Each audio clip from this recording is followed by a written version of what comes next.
How y'all doing, sweethearts? Good afternoon. Good evening. It's about 5 o'clock here.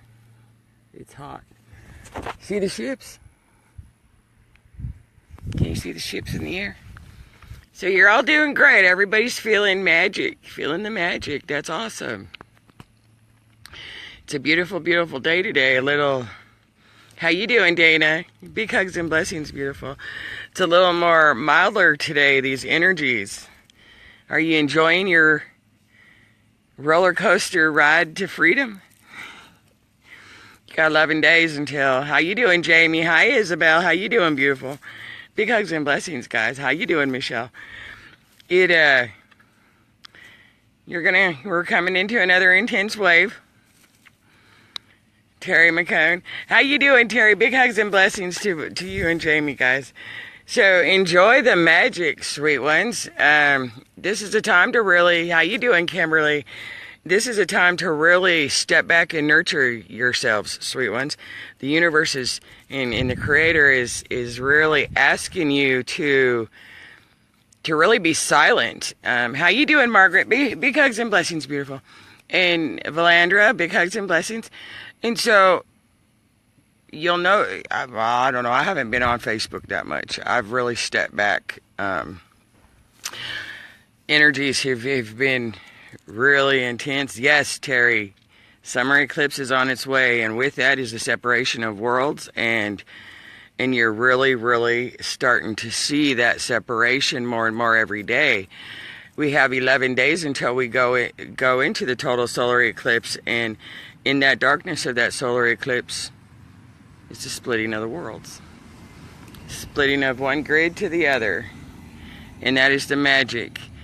And all of this coming up is to really just thrust you forward into your new realities that have been made available to you and in what your souls have chosen. And so, as the physical outside world continues to... How you doing, Crystal? Big hugs and blessings, beautiful. As the physical world continues to morph, if you will, the higher in frequency you rise to, the more you continue to let go in this next 11 days is really going to show you more and more every day we go forward into this total solar eclipse on the 21st. And so, if you really allow yourselves to really observe.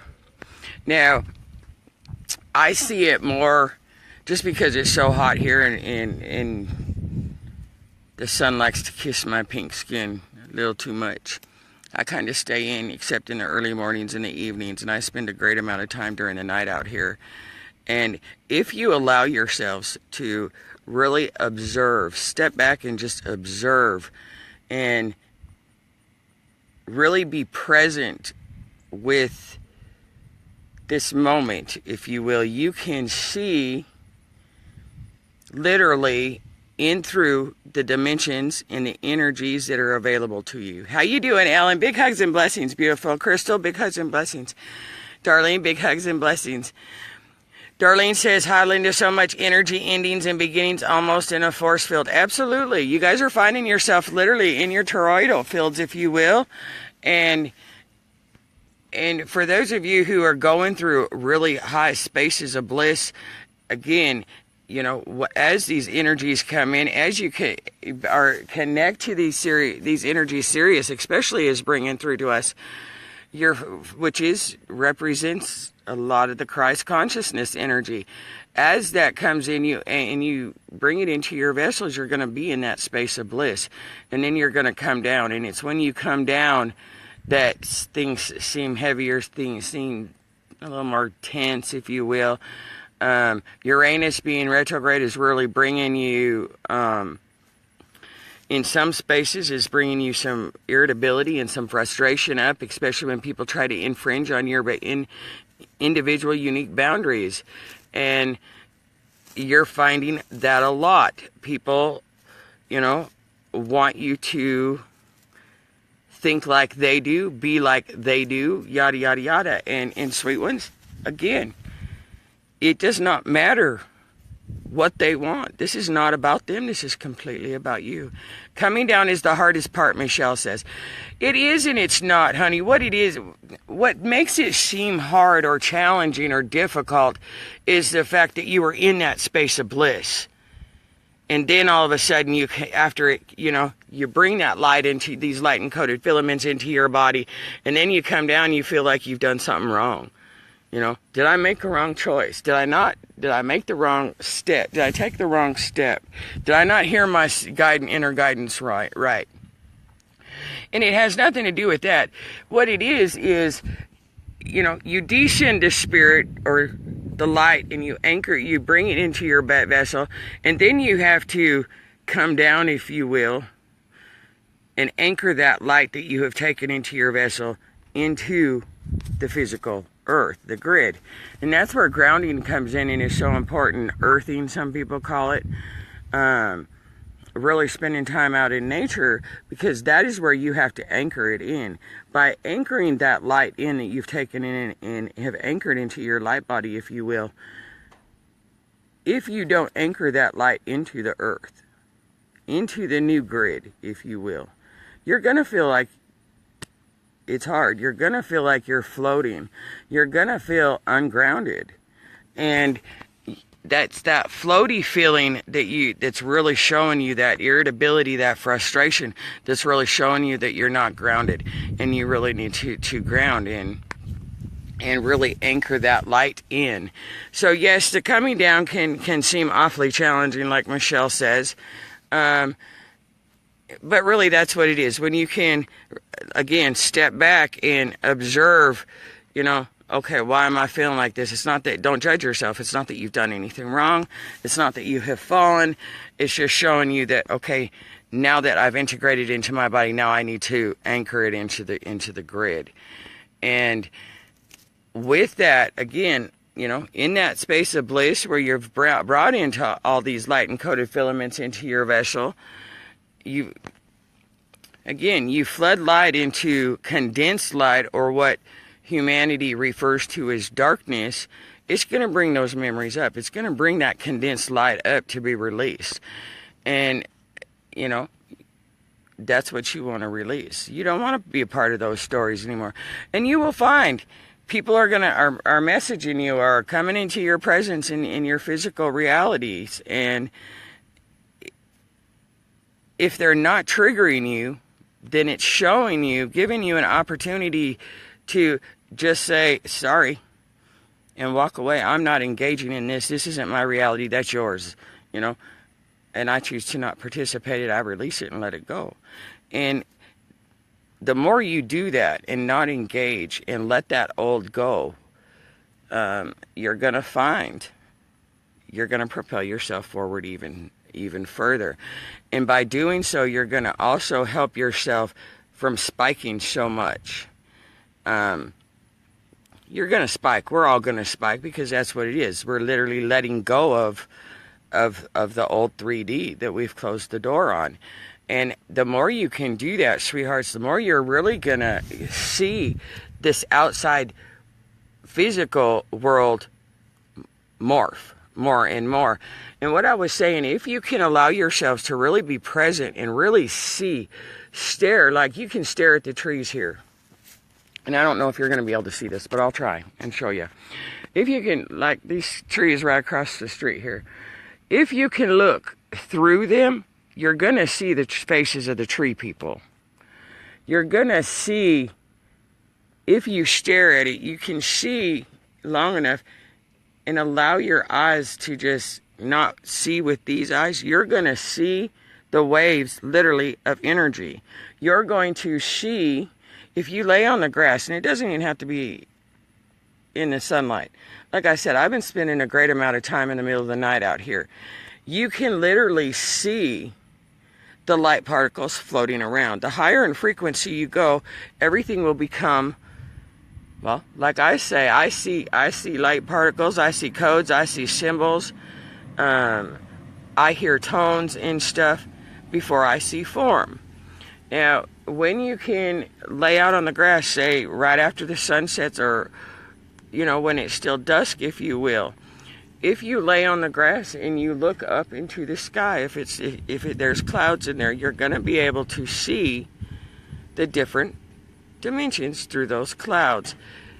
But you can't just look up and expect to see it. I mean, you gotta focus. You gotta look and stare, just as if you would stare into the flame of a candle, or when you sun gaze. For anybody who does sun gazing, participates in sun gazing, you know, you start out doing it for a few seconds, and then you work your way up.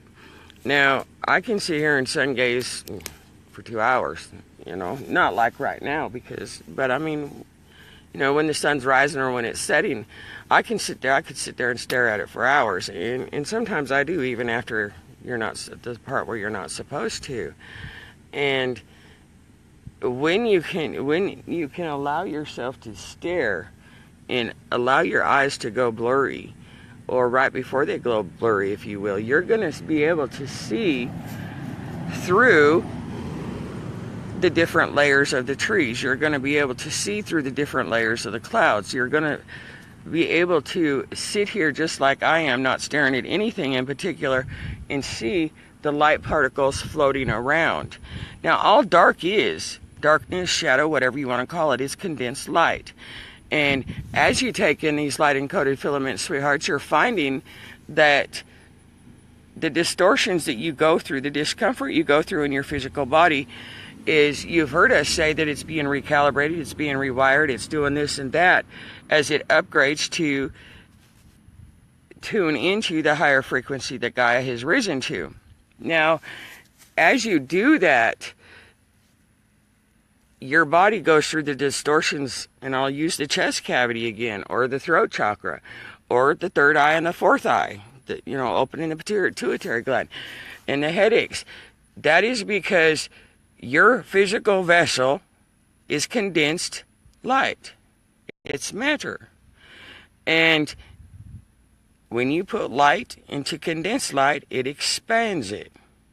And so as you release the walls, the hurts, the pain, the memories, the chains around your heart expands, because light expands.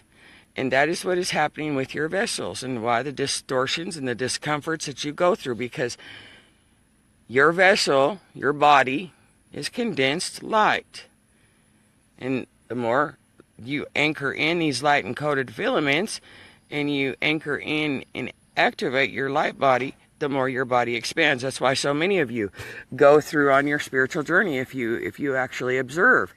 Some of you gain weight, and then you lose it, then you gain it, then you lose it. And that's because the more light you take in, your vessel expands. And it's not that you're actually gaining weight, even though that is what is portrayed, if you will. And it's more like you become more like bloated, if you will. It just seems like you've gained weight. And then you go through a period, when you're anchoring in these light encoded filaments, some of you go through spaces of being really hungry, or craving sweets, or craving chocolate, or this or that. And that's because those are very anchoring, if you will. And then you go through, after you come down, if you will, then you go through those spaces where you're not hungry, or you're really, really thirsty, or this or that. And that's just the harmonizing and balancing of you bringing in the light. Okay, how you doing, Lizette? Alson, how you doing, Tabby? Big hugs and blessings. Bo, how you all doing, sweethearts? Let's see, Michelle says, those that are asleep keep trying to pull me back into the 3D matrix. I've already released it. That's not the world I want to live in. It's not that they are asleep, Michelle. They could be asleep. I'm not saying they're not all of them are. However, it's really helpful, sweet ones, to understand that everyone who crosses your path, whether it's somebody that has been on your journey with you the whole time, and you don't really talk to them, and they message you periodically or whatever, whether it's a seemingly stranger that comes into your presence, they're playing a role for you, a role that you asked them to play before you incarnated. And so it's not that they're trying to pull you back in, if you will. They're actually giving you an opportunity. They're giving you an opportunity to, one, either trigger you, and if you just ignore it, you're doing yourself an injustice. Because if they're triggering you, that's an issue within you, not them. They're specifically there to trigger you, to show you a space that you have to love yourself more.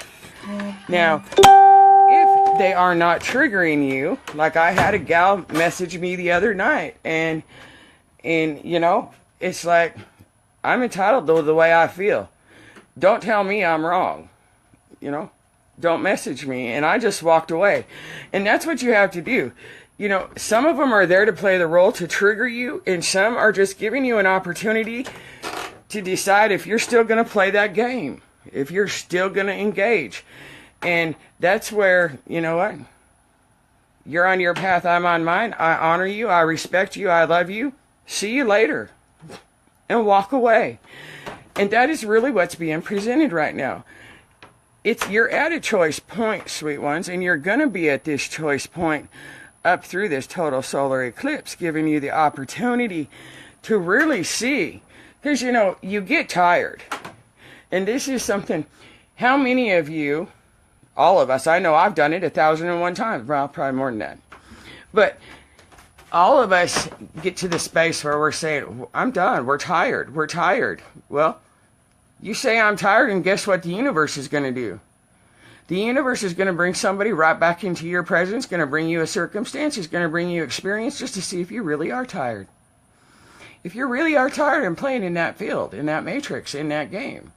And 9 times out of 10, we say we're tired, and we turn around and fall right back into that pattern again. And it's really when you reach that point where, yeah, I'm really tired of this.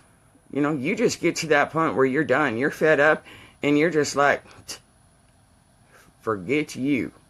I'm done. Leave.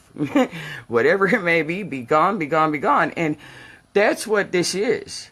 And showing you time after time to make sure in many different ways that you truly are done playing in that matrix, playing in those lower frequencies.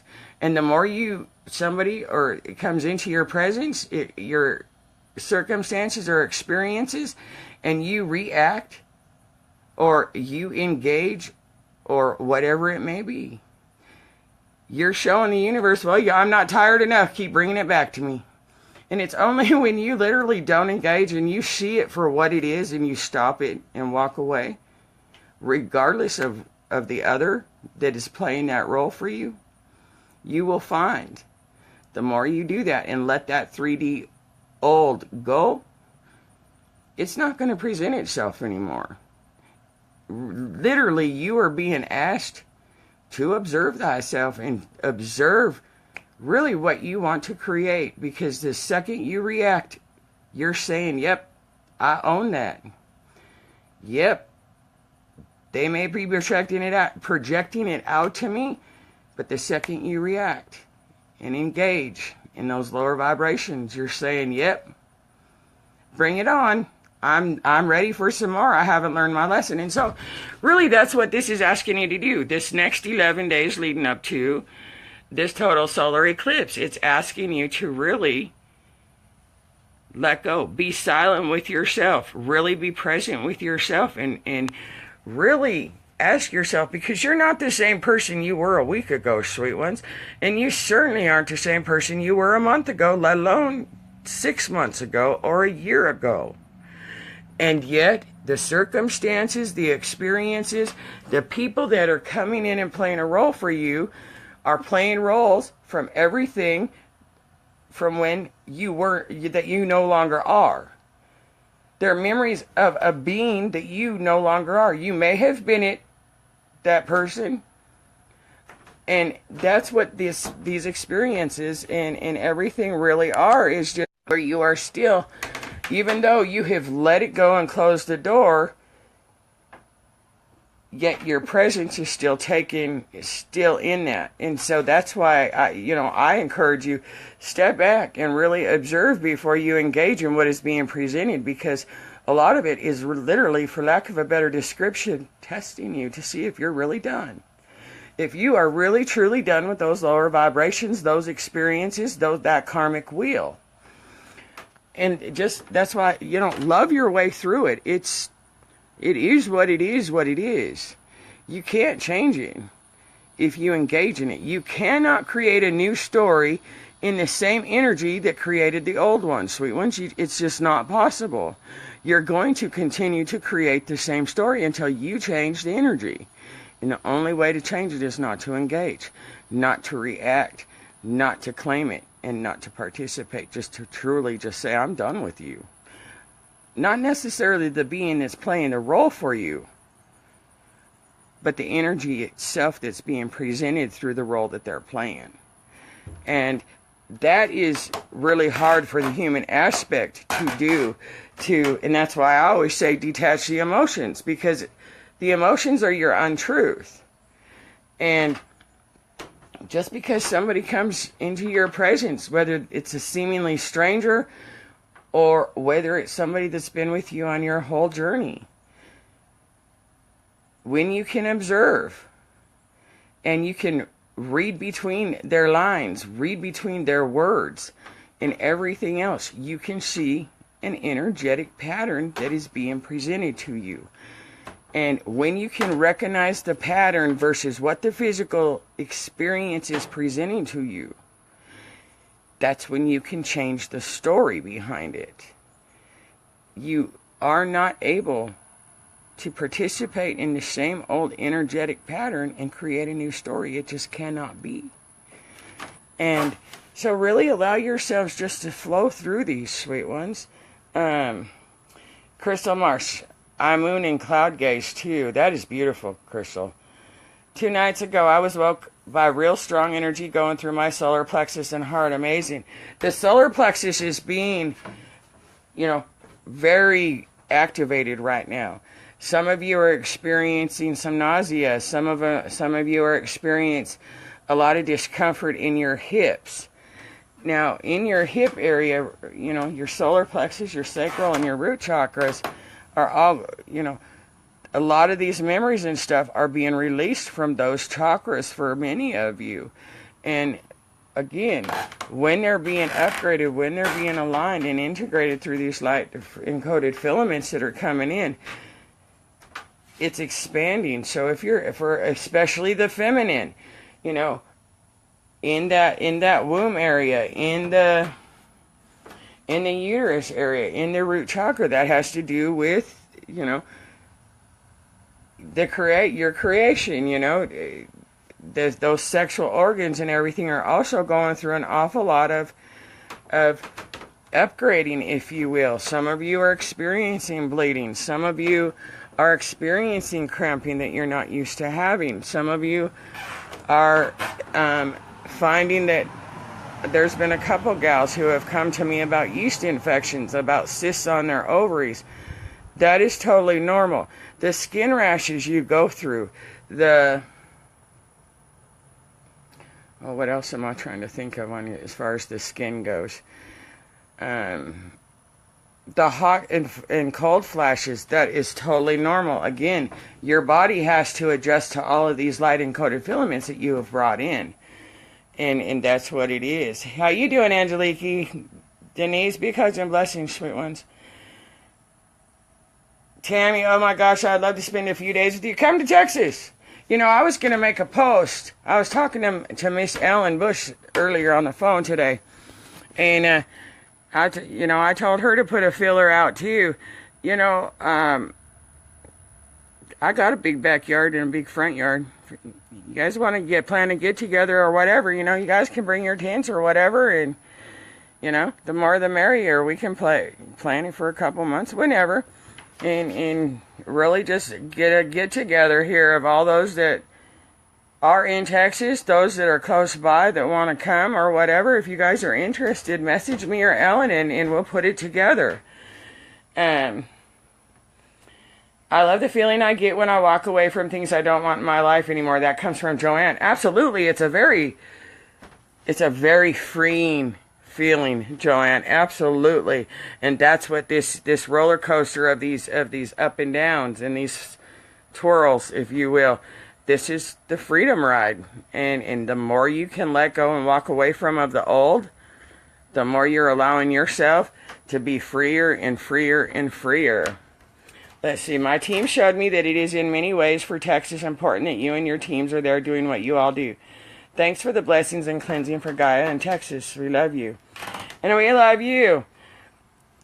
The thing with Texas is, sweet ones, and why so many are guided to Texas, is Texas is the darkest spot. Texas carries the darkest energies. And why do I say that? Because Texas is the headquarters of the Cabal. It's the headquarters of the Illuminati. It's the headquarters of ISIS. And what do you do with darkness, sweet ones? You flood it with light. And that's why so many are being guided to Texas. Why so many are coming to Texas. Why so many are moving to Texas. Because Texas is the new city of lights. Lisa McGillis has, she's gotten the same thing I've gotten, and I've gotten it for a couple of years.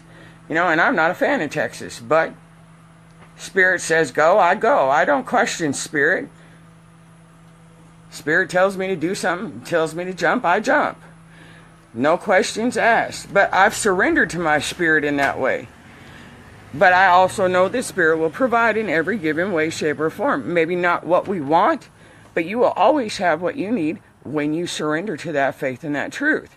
Now, another thing that's really helpful to understand about Texas is we have to anchor in this new city of lights, Emerald City of Lights, whatever you want to call it. Everything begins at zero and returns to zero. Everything that is condensed light, or what people say darkness, you flood it with light. So what is the best place with Texas being as dark as it is? And I have nothing against Texas. It's not your fault that the Cabal chose you guys. That's why Texas is its own country. There's no blame there. There's nothing wrong with the fact that Texas is the headquarters of the Cabal. I mean, it is what it is. But what's the best way to 0 point darkness? Anchor in the light. And that's why all of us are coming to Texas. Angeliki, that's why your team is showing you the importance of us being here in Texas.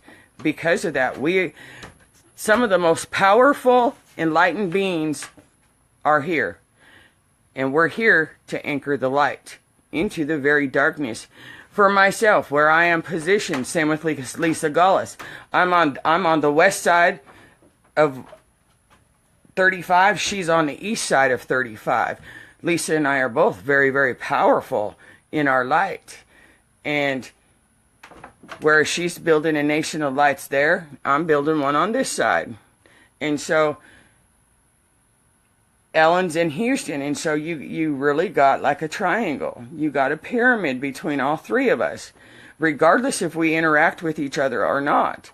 And that is what is helping flood or bathe the darkness here. Chuck says, I'm up and I'm here, and I came in right on time. I have achieved clarity. Big, big hugs, Red. Teresa says, separate the difference. I'm not sure what you're saying. Separate the difference. Too beautiful. Isabel says, love you so much in your wisdom. Tabby says, wow, it explains a lot of what's going on with me now. Chuck says, the kidney's bothering me again. I drink a lot of caffeine. I'm increasing my cranberry intake. I have no sex organs. Took them out.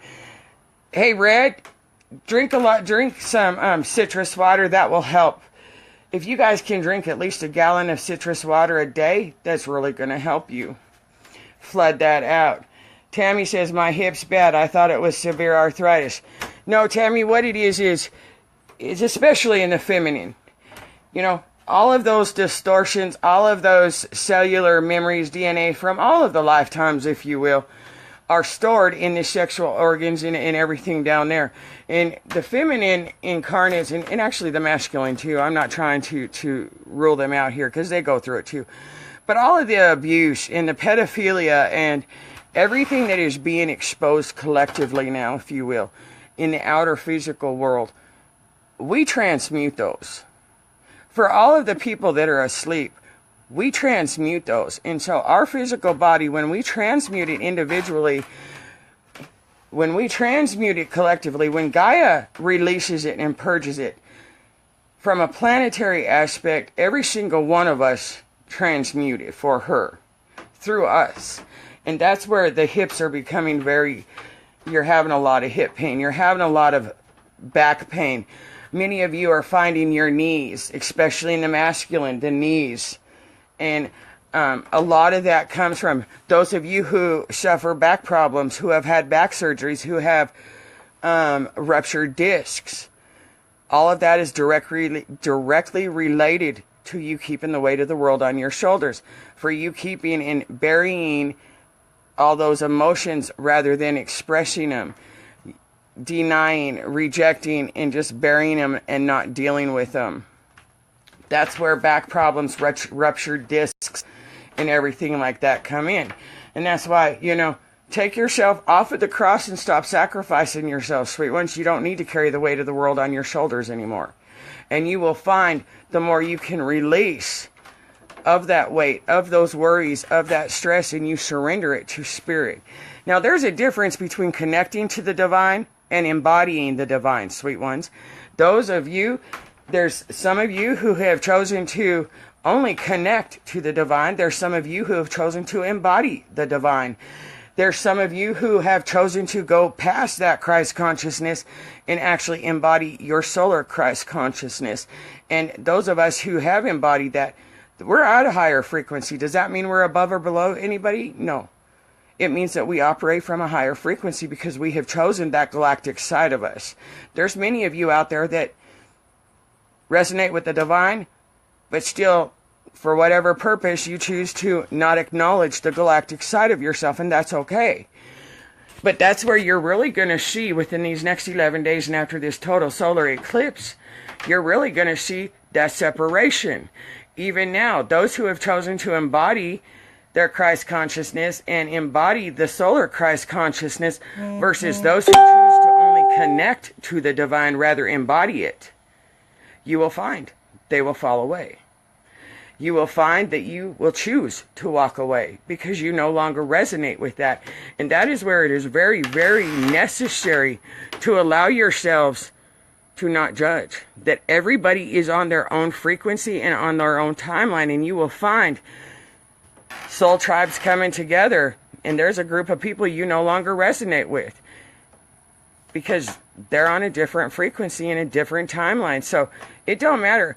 I can come on here and talk to the world as I do, and many are not going to resonate, but those who do resonate are pretty much part of my soul monad. And those who want to come and say, no, you're wrong, yada, yada, yada, they're just at a different timeline, a different frequency, and that's okay. You don't have to engage in it. Just accept it for what it is. Their perception is theirs. You are the universe, and the universe is you. Therefore, how you change your outside physical world is through changing the energy within you and finding it within you. Well, Tammy, I got two spare rooms. I have a 3-bedroom trailer. I use one as a storeroom, and the other one's just empty with a made-up bed in it. So feel free to come by. Let's see. Lizette, you can come visit. Florida's not that far away. Vicky, she says I'm in Denmark. Chuck says Texas is our next stop when my love is freed. Right on. I'll still be here. Spirit's not allowing me to leave Texas anytime soon. Well, I can leave whenever I want. It's a free will. However, I choose my mission. So I'll be here. How you doing, Cheryl? Big hugs and blessings. Cheryl, I really hope your arm is healing. Beautiful. I seen a picture of it. Kelly says, I understand about my hips and lower back. Let's see. Couldn't figure out why. That's where a lot of it is, sweet ones. You're also going to find, I don't know if I mentioned this the other day or not, male and female, some of you may notice that your nipples are leaking. Again, that is just your body is coming into those higher frequencies. It's tuning into, and that's what your body does. For those, like I mentioned, I think it was last week, I went through menopause very early, praise God. And 2 or 3 times on my journey, I have started spotting again, and it's like, what's going on? Now, if you think back, and some of you may or may not have heard this, or your spirit may have given you this information, maybe not. The higher in frequency you go, you activate age reversal because you're returning to your natural original template. You are returning to that innocence. And when you activate age reversal, like myself, you can look at pictures of me 10 years ago and I look 20 years older than I do now. And every day I see where I'm getting younger. But then I look at myself and tell myself I love myself every day. So, I mean, I'm aware of my wrinkles, my varicose veins, and yada, yada, yada. And when you activate that age reversal, if you will, again, your cells are being activated as well. And that will cause some of you to maybe start spotting again if you have gone through menopause. And it puts you into a space like, oh God, there's something physically wrong with me, medically wrong with you. Know within, sweet ones, if you feel, and again, I encourage you to communicate with your vessel before you panic and run to the hospital. If you need that medical attention, by all means, go. But I would communicate with your vessels first, because especially in the feminine right now, a lot of those distortions are coming out of all those sexual memories, of the pedophilia that is being exposed outside in the outside world. We're transmuting that. We're transforming that through our physical vessels, those energies. And so, really communicate and find out, is there something actually wrong, or is this an ascension symptom? And your body will communicate. Your spirit will communicate with you. Judy Agnew, can you tell me something? What would you like me to tell you, Judy? What is your question, sweetheart? Lizette said, I had a friend for 10 years. I had to let go. Too negative. I'm glad she's out. Absolutely. And again, you guys, don't judge it. Really just be present with those that are falling away. And those that have chosen not to awaken and ascend will fall away. But sweet ones, understand this. 9 times out of 10, in order for them to fall away, it's going to be presented in an experience that isn't going to be of the most pleasant, if you will. And that's okay, because that is how you choose on what you want to engage in and what you don't want to engage in, and what you want to allow to fall away. Michelle, I resonate with you completely. I know we must be of the same monad. Most of us are. There's 12 soul monads. In each one of those monads, there's 12 soul tribes, We're all interconnected. Judy says, me too. Let's see. I love you all.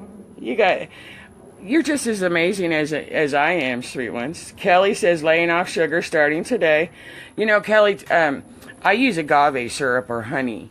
You might try that to replace your sugar intake. Judy says, my husband. Judy, what is your question about your husband, honey? Many of you are being guided to leave your marriages. And let me explain why that is. Humanity has been taught that, remember, all contracts are made through a false government, sweet ones. They're not legal. And marriage contracts, if you will, are, and many of them are falling away. Humanity has been enslaved in the sense that till death do us part. You have to stay in the same marriage. You have to stay in the same relationship because you took that vow before God. No, you took that vow before a religious text. And as the 3D world falls away, so too are many of you finding your relationships and your marriages that you have been in for 20, 25, 30 years fall away. And there is a lot of guilt. Well, I got to stay for the kids, or I got to stay for this, or we have so many years together and I just don't know how to make it work, but I'm going to stay and I'm going to try. That is self-sabotage and self-sacrifice. Judy, there you go. Married, not wanting to be after 36 years, feel need to be alone. Then honor that, Judy. Honor you. And that is what this is all about, sweet ones. To stop sacrificing yourself in the name of love. Because what humanity has been taught is love is all conditional love. And you will find when you honor you, when you put yourself first, and you come through that journey, through your journey of loving yourself first, of honoring yourself first, of following those feelings. Judy, if you don't feel like you want to be in that marriage, that is your spirit showing you the next step to take. That it is time for you to let it go without feeling guilty. And, well, Michelle, it's really helpful to know that the majority of the divine consorts are not embodied. There's only a certain few that are embodied. Not everybody's coming into reunion with their divine consorts. It's just those on an mission. The twin flames and the divine consort has been distorted so much to be a romantic relationship, and it's not. It is the most painful relationship. There's more pain than pleasure, because it is a working mission. It is not a romantic mission. And yes, there is that intense connection that can make it seem very romantic and fairy tale-like and everything else. However, it takes a lot to get there. Sharon says, still having a hard time eating. That's not unusual either. The more light encoded filaments that you sweethearts take in and anchor in your light body, the less your vessel requires to eat. You will find that you sun gaze, all your body needs is light and water. Really. And we will all reach a stage where we get to that point where we don't have to actually have food to sustain us. And that's why you go through periods where you just don't. You can go days. All you want is something to drink. You really are not hungry. And that's not unusual. So they're still having a hard time eating. It's not really that you're having a hard time eating. It's just that your vessel is going through so many upgrades. Just honor that. If you don't feel hungry, you don't feel tired, don't worry about it. Your vessel, if you actually communicate with it and listen to your vessel, it'll tell you what it needs in every given moment. In every given moment. Chuck says, my vessel loves food. Chucks, is it your vessel loves food? Or is that a memory imprint, beautiful? Because my vessel loved food too, and then I had to sit there and say, okay, am I craving sugar because my vessel actually needs it? Or is it because I'm used to having a dish of ice cream? With chocolate syrup. And some things are just so ingrained as habits in us that I really encourage you to really communicate with your vessel, because it'll tell you if it needs the sugar or not. Bo says solar powered. That's right, we are solar powered. You got that right, but you hit that right on the head, Bo. Mine does too. Just not when it's 104 degrees out in the middle of the day. My vessel don't like it because it gets pink. You can see I already got sunburned from being out there. Sharon says, I saw a video of a man who has lived on water and sun for 2 years. I've heard that there's a video out there, and that is very accurate. That is very accurate. Judy, I've been tired a long time. Judy, what would help you with that, beautiful, is really if you have opportunity to get out in some natural water source, an ocean, a lake, a river, or a sea, and spend some time, especially if you can, in the ocean. That salt water will revitalize you, beautiful. Kelly says, I'm going to overcome sugar addiction. You will. You already have. It's not that you're going to, because going to is in the future and it never happens. You have overcome that addiction, and that's what you need to tell yourself, beautiful. Chuck says, I haven't thought about it that way, but yes, I do eat when I'm bored or upset. Oh gosh, Red, how many of us have done that? How many of us have taken that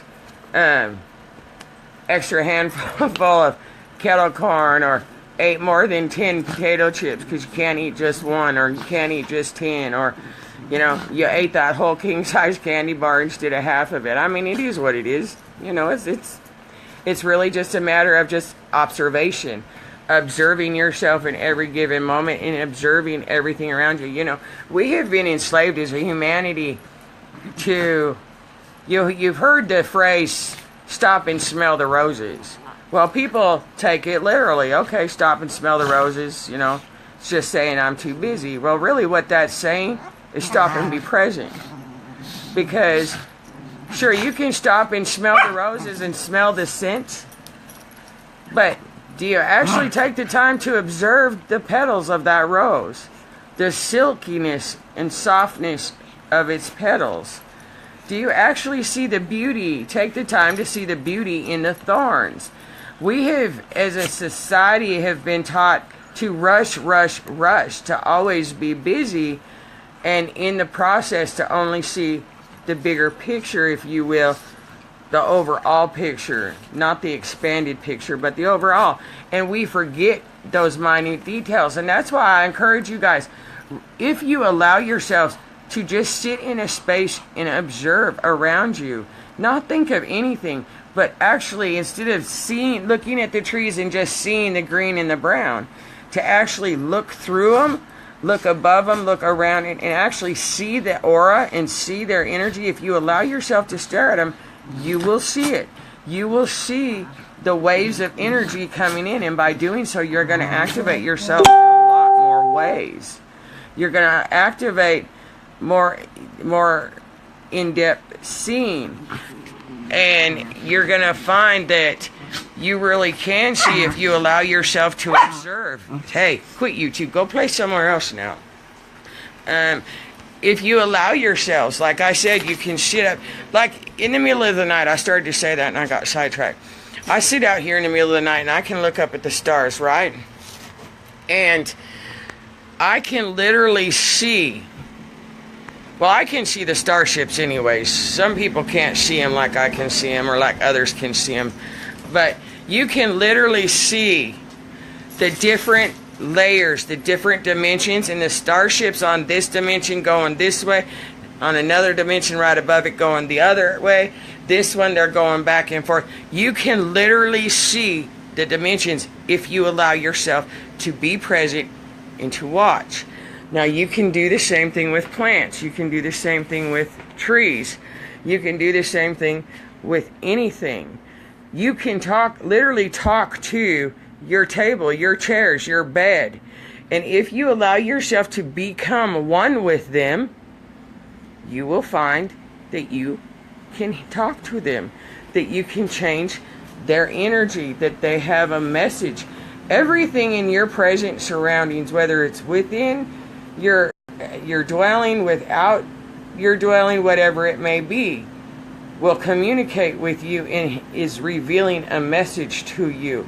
That is why the more you can clean out the old and let go of the old belongings of your past, you will find you are releasing that old energy and it will disappear quicker.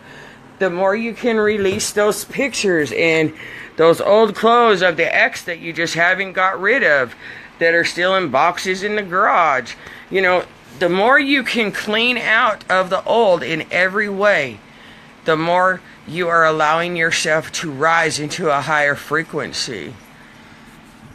And let's see, where did I miss here? I'm eating Zappos right now. What's Zappos? I haven't heard of that. Is it good? Maureen says, I'm in a 12-step for food addiction. No flour, no sugar. Clears your brain fog right up. I bet it does.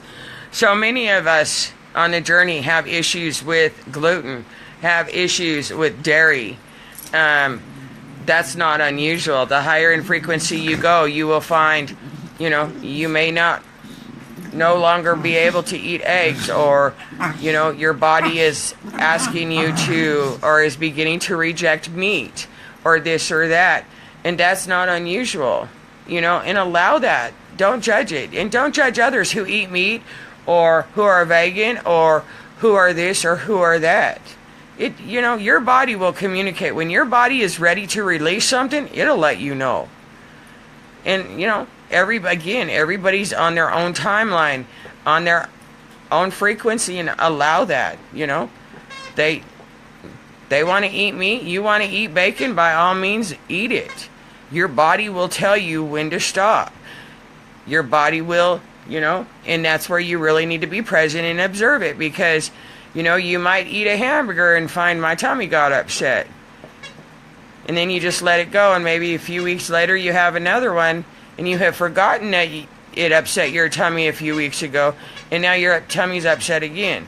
So really be present with what you're eating. If you find yourself nausea, if you find yourself constipated or having diarrhea, observe your body. Observe when's the last time you had those same symptoms, if you've had those same symptoms. And you will find that your body's communicating that it's time to let that sugar go. It's time to let that meat go. It's time to let that gluten go. Again, don't judge it. Just really be present with it. Let's see.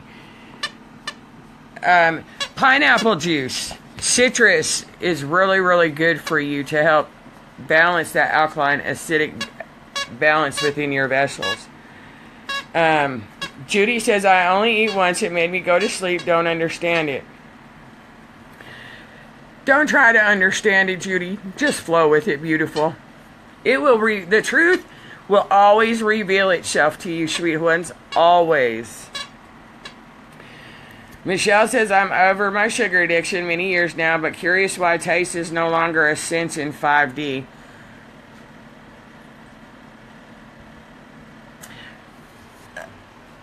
How do I say that? It's not that your tastes are changing, just like your physical vessel changes. And in the 5D frequency, sweet ones, it's not just the 5 physical senses. You got a whole lot of other senses that are activated too. And sometimes those other senses that the physical world, if you will, isn't contingent on, because the physical world is the linear experience is contingent on 5 senses. Touch, seeing, smell, taste, and the 5D frequency is not. And so sometimes those heightened senses in the 5D frequencies seem to override the physical senses. Again, remember, you're allowing the humanness to go away. And you're allowing that programming to disappear. So you're no longer becoming in that space where everything has to be literal. You have to be able to taste it, touch it, smell it. And, now you're activating different senses, if you will. Sharon says, I teach a class of children on intention, and it always amazes me that then when we can make clouds disappear. Absolutely, it's beautiful. You can make those clouds at night. If you, I don't know if it's too dark, if it's too late for children, but if you take children outside at night and let them stare at the stars, and they can see. Children that are a much higher frequency than us, and they can see the twinkling lights on the starships. But if you tell them to talk to those twinkling lights, to take their finger, and you sit there and say, okay, however you connect to your galaxy families. Me, I just sit there, and I used to do it with my grandchildren. Okay, tell Sky Command, will you move to the right? And they can, they can actually move the starships with their fingers and draw pictures, and the starships will play with them, and they love it when you interact with them. And if you're not sure how to connect to them, just sit there and say, I'm not sure, what star galaxy you are, but I request permission, respectfully request permission. Will you please connect with me? And Arcturians are very present right now. So are Pleiadians. How you doing, Vicky? Big hugs and blessings. I'm not sure who I missed. Why do I want to be alone? Judy, it's not unusual for us to go into a space of aloneness and solitude and solitary. And the reason why is your soul, the 3D world, physical world, has taught us to be dependent and codependent on the outside world and other people. It has taught us that we need the opinions of other people to make us whole, that we need somebody outside of us to make us complete, to make us feel loved, to make us this, that, and the other. And all of us on our journeys at some point or another are brought to a space of solitude, of solitary, of just wanting to be alone and not with anybody or around anybody, because that is where you come to truly love yourself, is in that space of solitude and solitary. And especially for those of us who were in long-term marriages, who were in long-term relationships,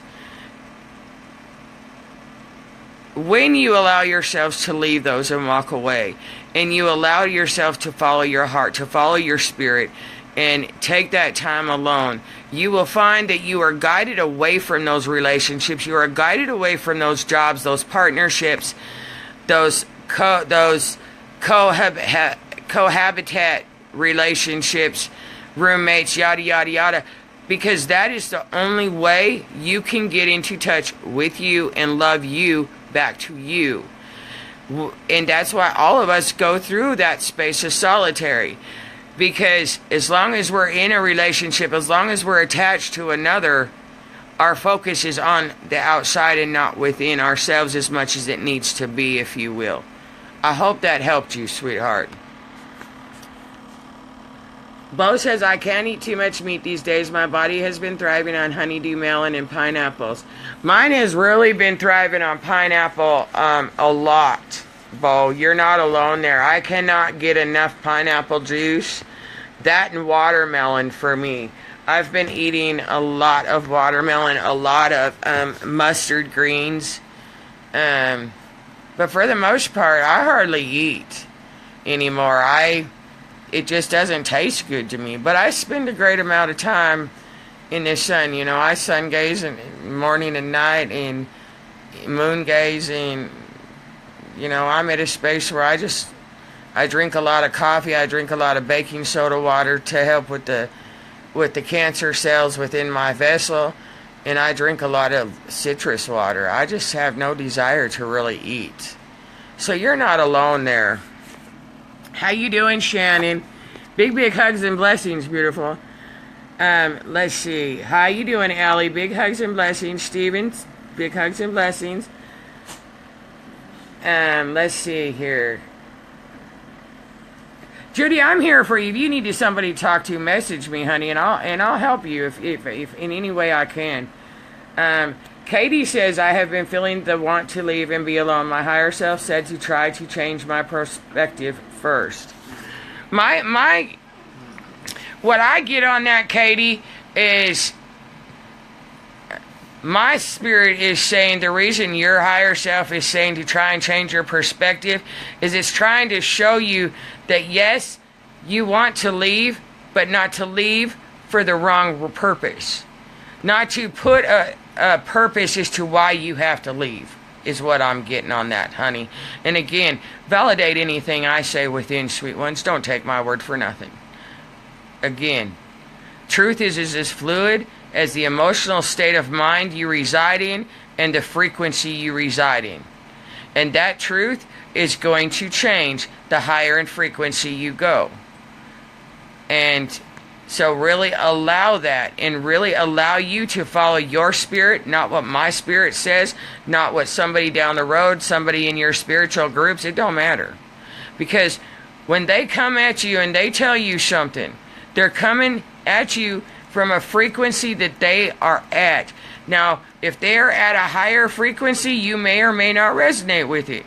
If they are at a lower frequency, your spirit's going to totally reject it.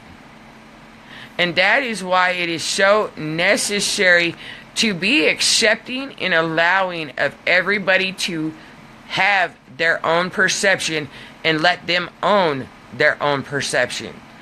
Because you are the universe and the universe is in you. Therefore, your perception is your own. And, you know, again, everybody is at their own level of frequency. Allow them to be and accept them for that. without judging them. You don't have to engage in it. You don't have to accept it as your truth. You know, it is what it is, but you can still love them from afar, you know. Cheryl says, I love being alone, stress-free, and freedom. You know, you come to that space where it's really helpful to understand, sweet ones. You have to learn to love being without the very thing that your heart desires. You have to become in love with the fact that you don't have that absolute ultimate fairy tale romance. It is only when you can be in love and love the fact that you don't have it before it can manifest. Because anything else that manifests is a lesson, is initiation, is an experience giving you an opportunity to stay in the same stagnant comfort zone or to step into the unknown. But really, you want that ultimate romantic fairy tale relationship, love affair? Learn to be in love with you. Learn to be in love with not having it. Because as long as you are seeking it, you're not going to have it. You're going to have stepping stones to get there. And when you can really learn to love and be in love with the fact that you are single, that you don't need a relationship because you have everything you need right here. And when you can love that within and without, love your fat rolls, love your wrinkles, love your varicose veins, love the scars, whatever it may be. Because until you can learn to love every inch of your vessel, within and without, you're not able to love another outside of you in that full unconditional love. You just are not. And you will find something wrong with the relationship. You will find something wrong. It will irritate you that they leave the toilet seat up. Where when you are fully in love with yourself, you're going to be accepting whether they leave the toilet seat up or put it down. You know, you're not going to freak out like maybe you did 15 years ago when, you know, your husband didn't put the toilet seat down and you sat down in the middle of the night and fell into the toilet bowl. I mean, you know what I mean? Just like somebody said on my post today, I didn't even realize today would have been, what is it? What year is it? 2017? Today would have been my 21st or 22nd wedding anniversary. And I forgot about it. Somebody texted me out of the blue, happy anniversary. And I'm like, what? Happy anniversary? I'm not even married. What do you mean? And it's like, wait a sec. Oh, yeah, today would have been my anniversary. And somebody commented on it saying, memories, you just laugh at it. You know? I have no regrets in my life, sweet ones. I really don't. And the memories, I laugh at it. Even the rape. I mean, there's nothing that really triggers me anymore. There really isn't. And I just laugh at it because they're just memories of something that no longer exists. Katie says, yeah, I feel I'd rather just work on me and raise my kids. Working on the marriage hasn't been on my mind. Said to basically change that and see what happens. So I'm trying. And absolutely, Katie, and that's all you can do. Allow your spirit, you know, and if you need, if that trying seems trying, if you will, challenging, you know, really ask your spirit, I need deeper clarity. You know, give me deeper clarity on which direction to go, what step to take, and how to do it. And make sure you give it to me in a way that I will recognize. You know, not Joe Blow down the street will recognize, but where I will recognize that it's you guiding me. And the more specific, if you will, that you can be with your spirit, the more it is you're going to recognize the synchronicities, the messages, however they are presented. Now, if you just ask a broad question, you're going to get a broad answer that really isn't going to give you the clarity you need. So really allow yourselves to be present and be specific with your team, with your guides, with yourself, Mother, Father, Creator, and say, I need clarity. I'm confused. I don't know. And sweet ones, understand this.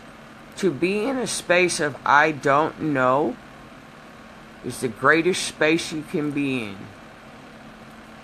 Because when you're in a space of I don't know what to do, that is where you are willing, because you don't know. And you have nowhere to turn and no one to turn to but yourself. But your spirit.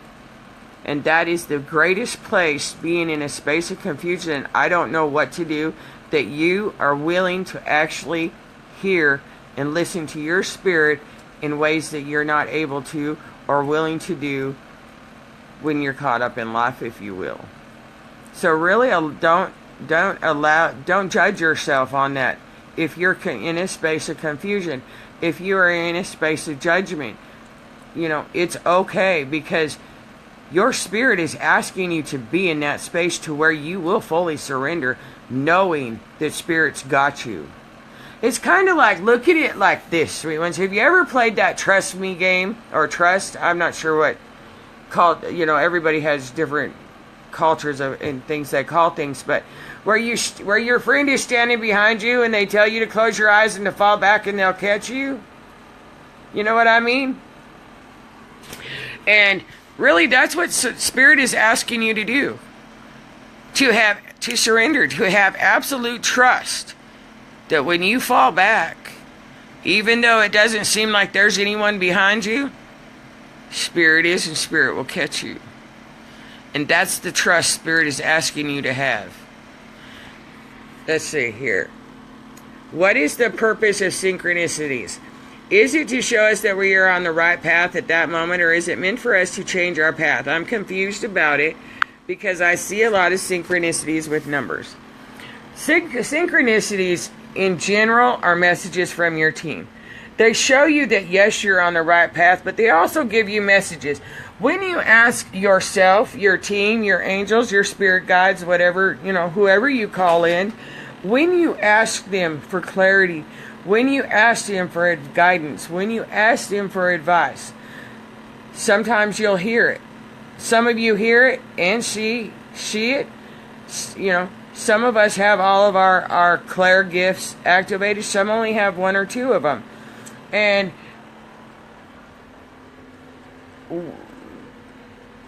we get messages through synchronicities to show us we're on the right path, or to show us an answer to a question that we have asked ourselves, our team, our guides. Sometimes it's just to show us, like the number 211. You see the number 211? 211 is divine intervention. Pay attention to what's going on around you, because the divine has now intervened in whatever it may be. Synchronicities, say you're driving in your car, or you have the TV on, the music channel or the radio on, and you had just been talking the day before or something, maybe one of your friends was getting married or something, and you had made a statement, or maybe on your vision board or in your intentions or whatever, you have made the intention that you want to get married or whatever, and then a song comes on called Marry Me or something, that's a synchron, and it stands out to you. That's a synchronicity. Angel numbers. You see numbers. I post numbers. I post codes. Those are codes I get. Paula gets a lot of love codes too that she posts, and they're truth codes. And what those codes do is they activate your DNA. You have synchronicities that way. 611, pay attention. That's your angel saying pay attention. 411. 411 is pay attention and alert. Pay attention to your thoughts and your surroundings, because it's a warning for you that, that whatever that warning may be. 777, 33 is Christ consciousness. 333 is your angels around you. 44 ascended masters is 333. 444, the archangels are around you. But again, 4 also represents earth, the physical. 4 represents the earth and the elements and stuff like that. The 4 angels, the 4 directions, the 4 winds. It's really just a matter of when you see those synchronicities, beautiful, to really be present with them and focus on, okay, what is this showing me? What did I just ask for clarity on? Or, whatever it may be. But synchronicities, there's no such thing as coincidences. Synchronicities is literally from your guides, from yourself, from your angels, guiding you and showing you messages that you have asked for, asking you shall receive, or whatever it may be for you. Did that answer your questions, Tabby? Judy says, we know when it's over. Absolutely, you know when it's over. You are at peace. I am very much at peace. It's very seldom that I'm not at peace anymore. People will sit there and say, why are you angry? It's like, I'm not angry at all. Are you frustrated? No, I'm not frustrated at all. I'm very peaceful. I'm in a very, and I usually am. I'm very grounded. It's not often I get ungrounded. Stephen says, I have been in 2 marriages and now widowed. Feel now free on my own. Have had a relationship but can't cope with the stress of being with someone. Is that just me? Only want peace and quiet my dimension, perhaps.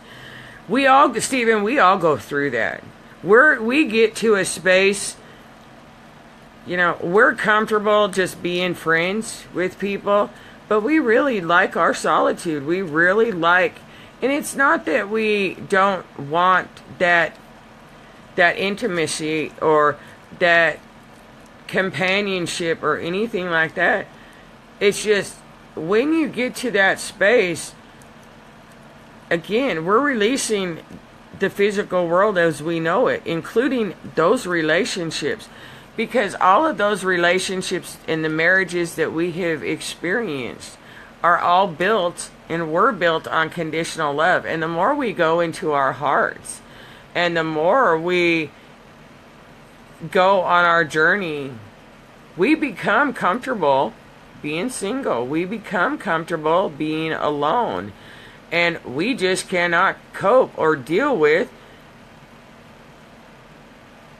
those that want a relationship built on the conditional love of the 3D timelines and frequencies.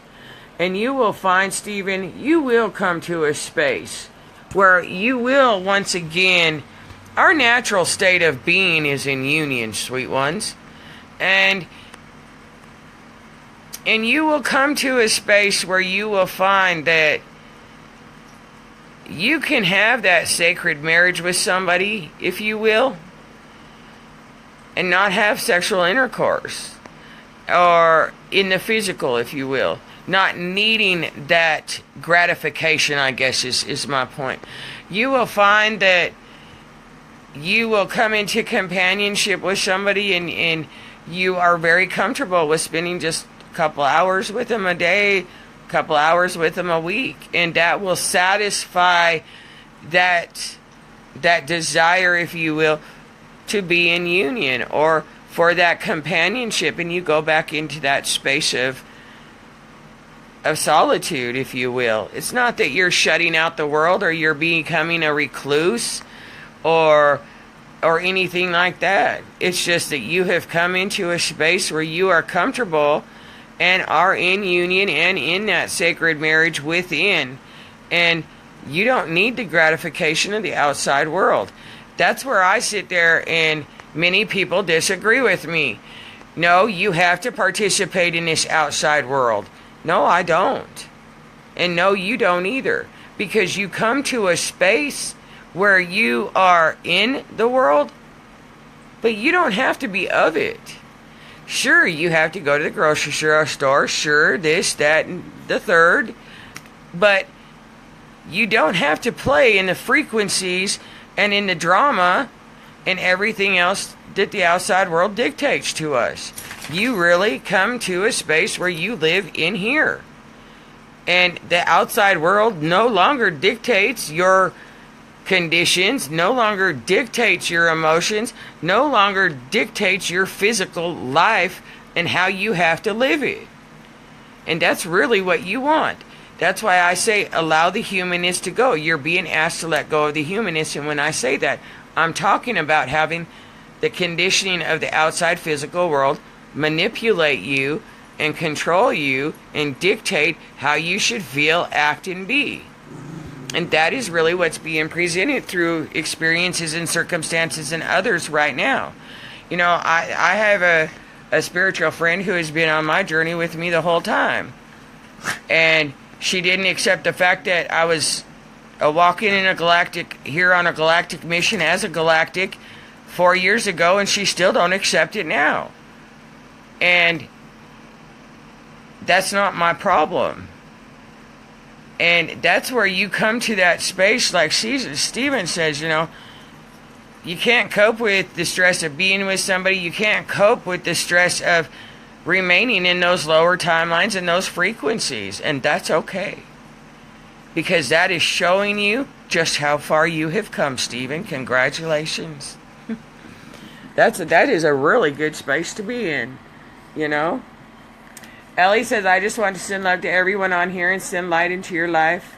Love you all. Oh, I love you too, Ellie. Big hugs and blessings. You know, it's really helpful, sweet ones, to ask yourself every morning when you wake up. And show me self, team, angels, whatever, however you talk to your guys or whatever. Show me how to help myself today. Show me what I can do to help myself. And then, you know, also spend time with Gaia. How may I be in service to you, Gaia? And you will find by doing so, because you are consistently changing. Again, who you are right now will not be who you are tomorrow. It certainly is not going to be who you are come September 1st. Because you're constantly changing. And it's only the old that comes up. In every minute, in every moment, in every breath is new. It's only the thought patterns and everything that keep us in the same space, in the same energy. You go to bed and you wake up, and because you see the same scene out your bedroom window, and you see your dresser in your bed in the same position, well, nothing's changed. You know, I'm still in that same space, and really, that's a distortion. That's an untruth, because the second you woke up, everything was new. Even if it did look the same, everything was new. You don't have to react the same way. You don't have to think the same way. You don't have to dress the same way. You don't have to do the same routine every day. You choose to. You don't have to take the same way to work every day. You choose to. So when you can learn to observe yourself, and not just the big picture of it, but the minute, tiny little details that we do not allow ourselves to acknowledge and be aware of and recognize, because we're always, oh, I'm going to be late for work. I got to run out because I'm going to get stuck in traffic if I don't leave now, which is going to make me late. And I mean, you're constantly going, whether it's your mind or whether it's your physical vessel. Okay, let's see. Emmy says, now I don't know what to do, and I am focusing on surrendering to spirit. And that's a beautiful thing, Emmy. You know, don't beat yourself up for it. And the less you can rely on people outside of you, the better off you. The more you will hear your spirit. The more you stop, and I'm not saying don't reach out. That's not what I'm saying at all. But there's a difference between reaching out and saying, okay, this is the space I'm finding myself in. Can you help me maneuver through this? Will you help me maneuver through or assist me in showing me how to find the answer that I need to see here, rather than giving them the answers? And, you know, instead of going out and saying, okay, Amy, why am I feeling like this, and what do I need to do to change it? You know, Amy, why do you know why I'm kind of feeling like this? Are you feeling that, or do you know of anybody else? Is this just an energy? And, you know, sure, this is just an energy. This is normal. You don't have to go to the hospital, whatever it may be. Then you can reassure that aspect, and then you can allow yourself to detach those feelings, detach from those, and really see what it's being presented and find your own answers. You really don't want somebody else to give you the answers, because again, that's based on their truth and the frequency they hold. That's why people ask me if I do readings, and if I'm a psychic, if I'm this and I'm that. Could I do readings? Absolutely. I could tell you anything you want to know about the future, the past, and all in between. I can tell you up to 175 million years into the future. Will I know? Why is that? Well, why is that? Because the second I tell you and tell you your future, you have already automatically, first off, I tell it from my frequency. And if you are not at my frequency, if you are at a lower frequency, you're automatically going to tell me I'm wrong anyways, because it's not going to resonate with you. However, I can predict your future, and the second I tell you, okay, you're going to meet your soulmate in 3 months, and he's going to be brown hair, green eyes, and he's going to be a chunky kind of guy, kind of short. But that's going to be your soulmate, your twin flame. 3 months come down the road, and it doesn't happen. Oh, well, she didn't know what she was talking about. She was wrong. No, I was perfectly right. But the second I told you, it changed the energy because you attached an expectation. Whether it was a conscious or an unconscious expectation. And because you attached that expectation, you have now changed the energy, which wouldn't allow it to come out the way I just got done telling you anyways, because the energy's been changed. And that's why I don't encourage people to do readings. It's why I encourage people not to go to a psychic and ask for a future reading. You know, you want to do a card reading for right now, right in this moment, to guide you? Absolutely. I have 27 decks of angel cards. Any of you guys want them, I'll give them away. I don't use them anymore. Did I use them starting out on my journey? Absolutely. Because they're a great tool. They're a great assistance. However, they're just that. And when you become dependent on it, you have now given your power away. You have now become dependent on something outside of you to tell you who and what you are, and where you are and where you're going. And you don't want that.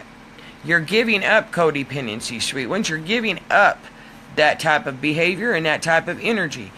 And so, am I judging and knocking those that do mediumship work, those that do psychic work and predict people's futures? No, I'm not judging it or anything at all.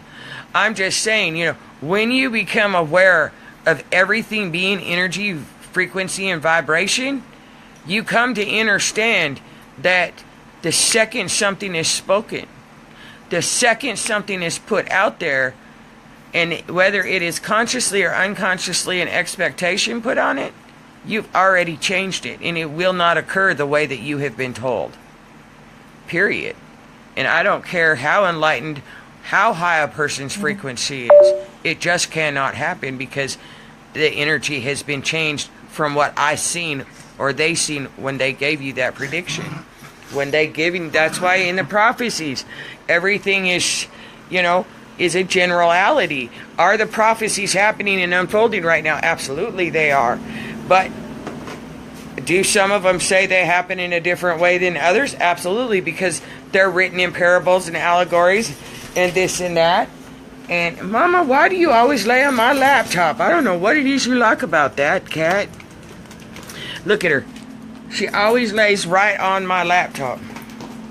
And so you automatically change the energy of it. And that's how powerful we are, sweet ones. How you doing, Kelly? Let's see here. What did I miss? Debbie Marie, what about 7-Eleven? 7-Eleven is a powerful number. The 144,000 of us carry a signature in our original template, which is the hidden power of 7. And 7-Eleven, really divine number. Are you asking me if it's like 411 and 611? No, it's not. But 711 really activates that hidden power of 7 and amplifies. And if you see it, whatever your thoughts are, whatever's going on, you will find it will amplify it by 7. So pay attention. You know, if you're in a very low vibrational frequency, it's going to amplify that for you.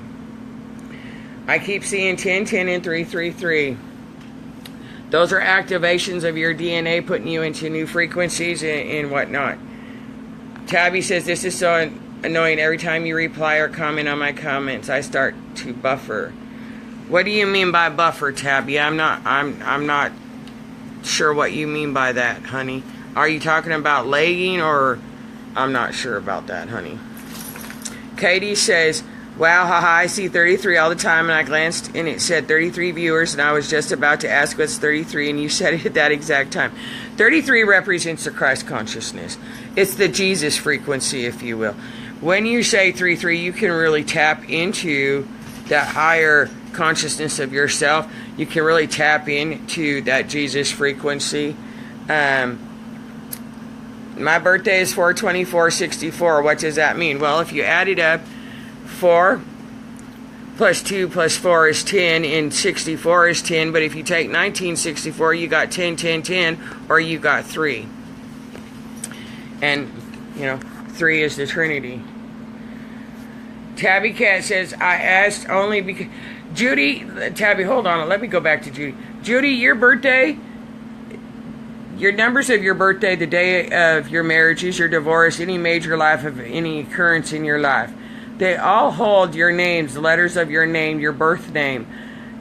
I would really encourage you to really learn about numerology, and you will discover just exactly what it is your birthday holds for you, and the hidden codes and symbolism within your names, within your birthday. I encourage you to go to thelawofTime.org and look up your galactic signature. You will find all of this stuff ties into it. Religion, science, astrology, numerology, quantum physics, it all ties in together in order for you to see the big picture of really what's going on in the world. You can't do it just through science or just through physics or just through religion.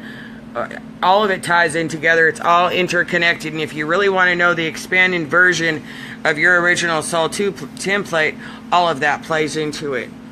Tabby says, I ask only because I see 1111, 222, 333, 445. That's because those are codes. The higher in frequency you rise yourself to, sweet ones.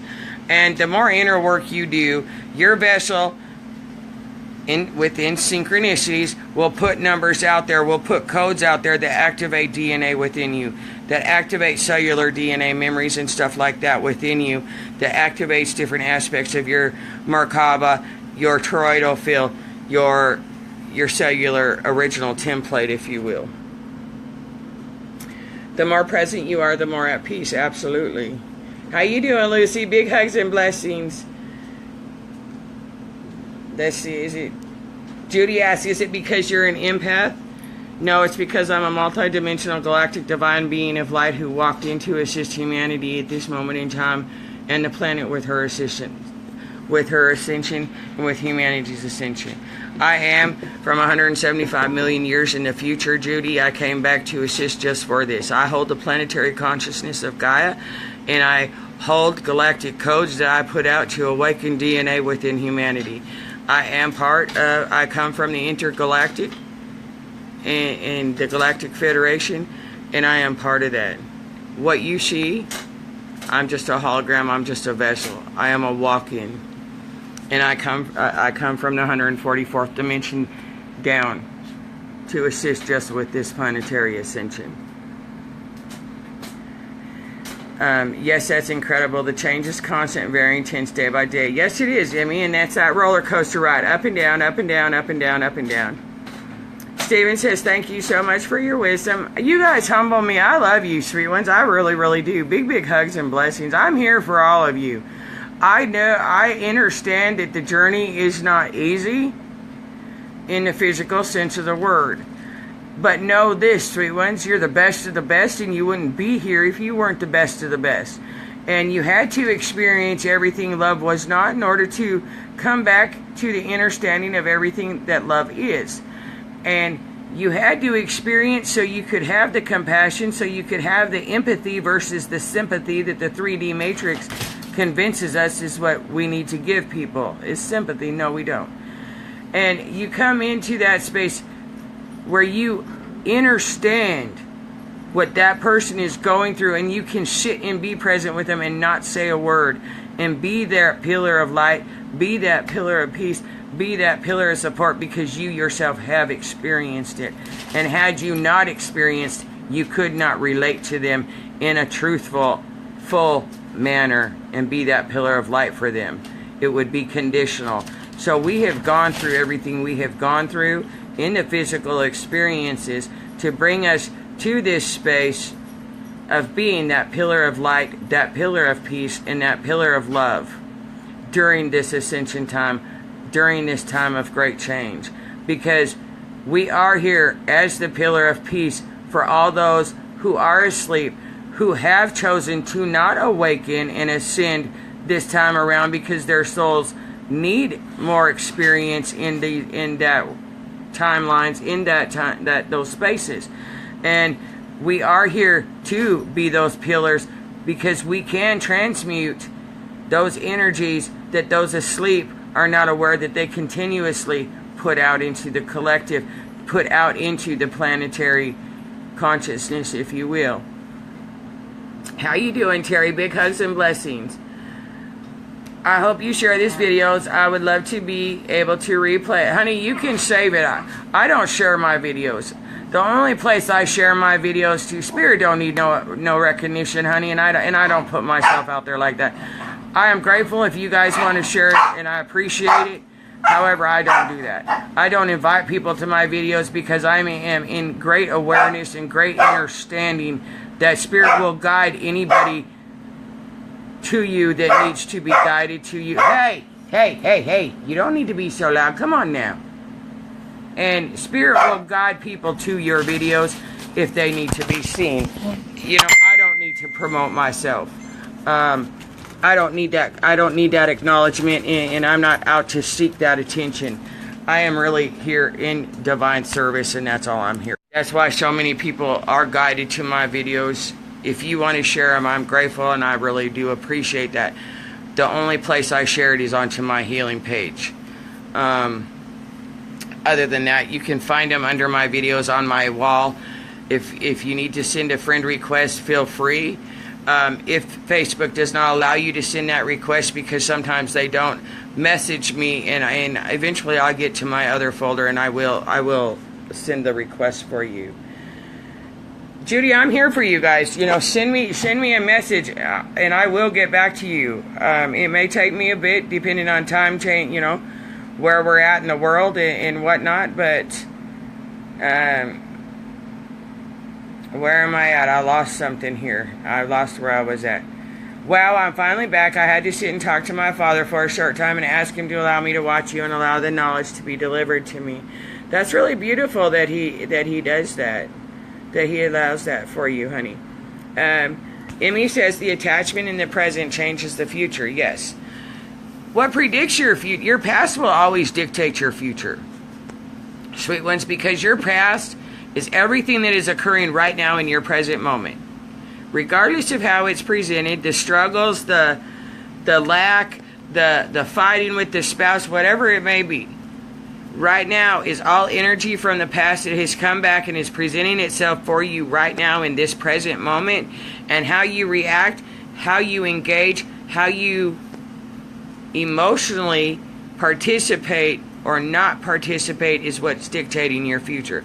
So if you have an experience right now and you don't react how you used to react to it, and you just stay neutral and in that 0 point, and you're not triggered by it anymore, you have now changed that for in the future to not occur again. Now, say somebody came up and called you a mean name or hurt you in some way, and you lashed out at them, or you got defensive. That's a big one. Or, you know, you sit there and say, this is how I feel, and that's not true. Well, yes, it is, because that's how you feel. You're not saying that's how they feel. You're saying that's how you feel. And how you feel is very true. And it don't matter if they honor that or not. They get defensive on it. That's their issue, not yours. But how, you stay in that peaceful heart and you stay true to you and you don't engage and you don't react. You have now changed that energetic behavior pattern, and it will not occur again. It's only when you engage in it, when you react emotionally to it, when you get triggered and you react on that trigger, that you are now recreating it for the future. And that's why it is so important to be present and detach your emotions from what is being presented. Because everything that is being presented in this moment right now is already past energy. And how you engage in it or react to it is what you're creating to experience in your future. If you want peace, you tell the universe you want peace. The universe is going to bring you experiences to see if you can be that peace. You say you want abundance. The universe is going to bring you an experience where somebody's going to gift you, or you're going to come into abundance, and see if you're responsible enough to handle abundance. Excuse me. So you ask and pray and beg and plead for whatever in the world. You can be rest assured. Spirit is going to bring the experience to you to see if you can be that which you ask for. And that is what predicts your future. My Father always comes to visit through Spirit. Your Father is with you in every moment, sweetheart. Judy says, had a phone reading, was told that I have dark flowing from me from childhood. Should I believe? Judy, this is my answer to that, beautiful. First, I would go within and I would ask your spirit if there is to validate any of that. And secondly, what I would say to that is we all have dark flowing through us from our childhood, because it is that, remember, your vessel is darkness. It is condensed light. That is all dark is. Your vessel is made up of dark. It is condensed light. And that's all darkness and shadows is.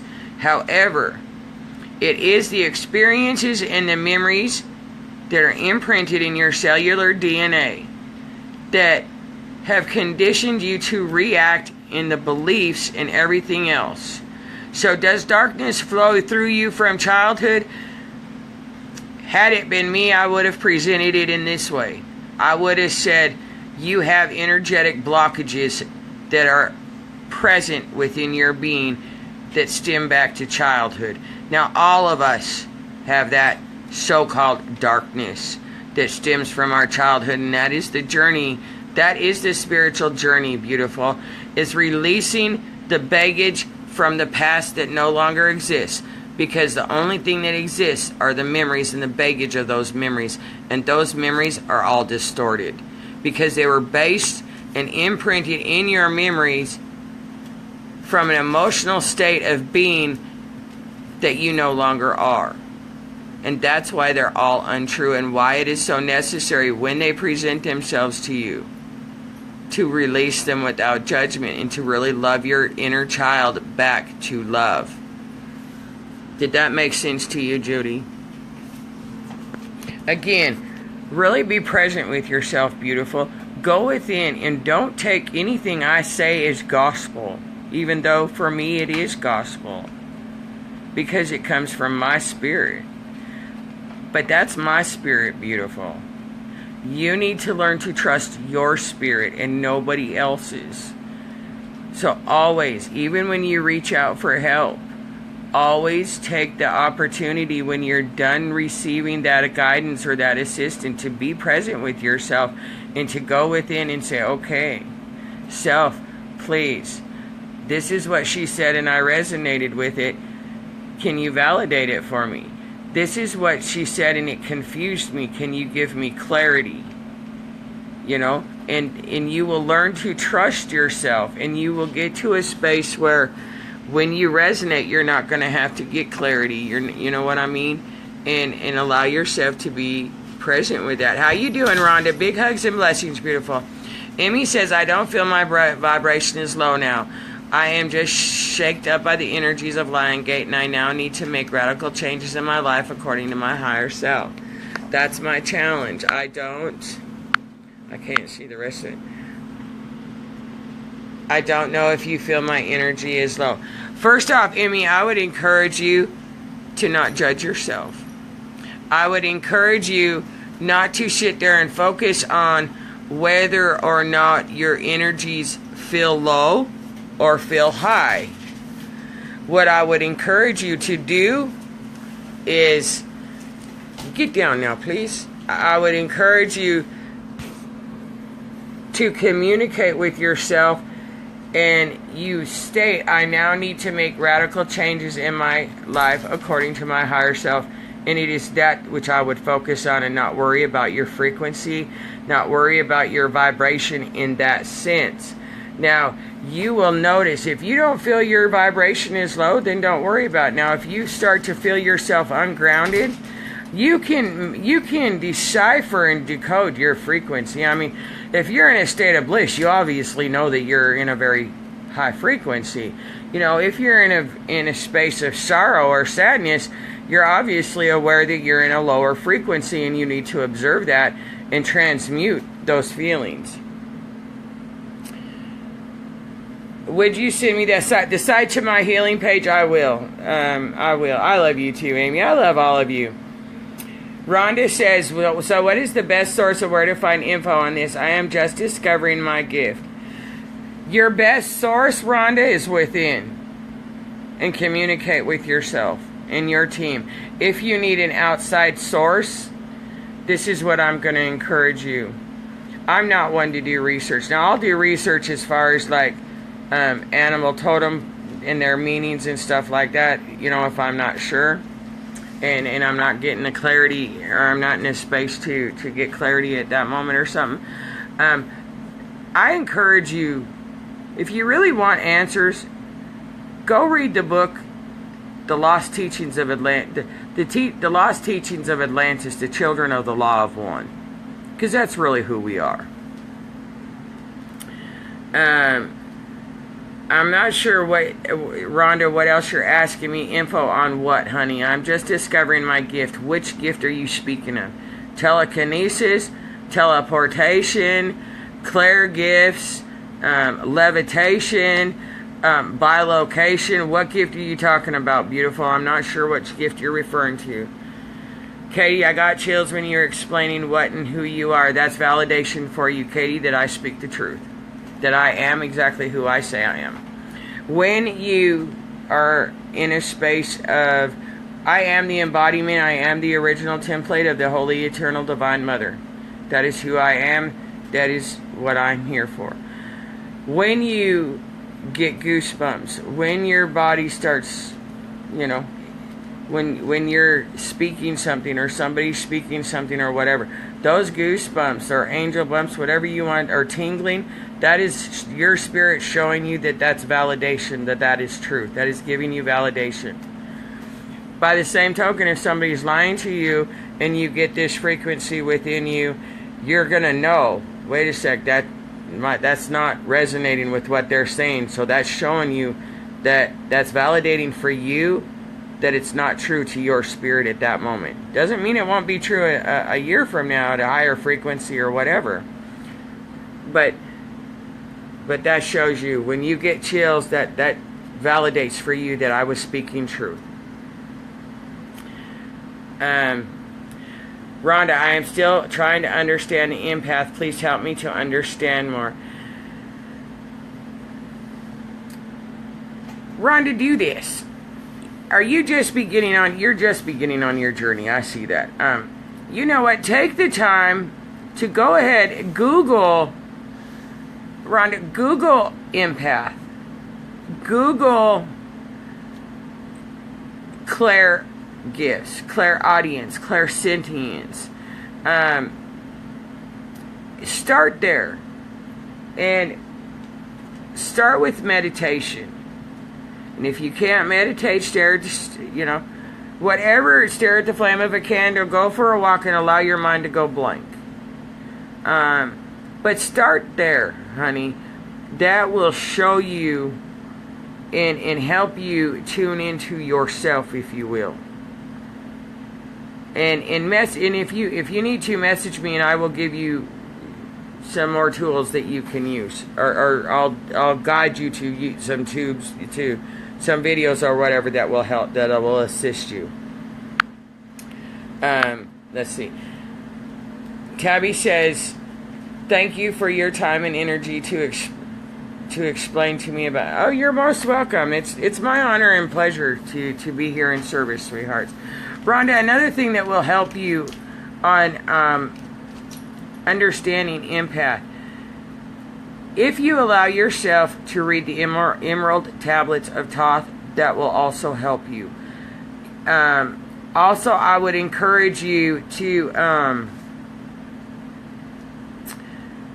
research the numbers 369.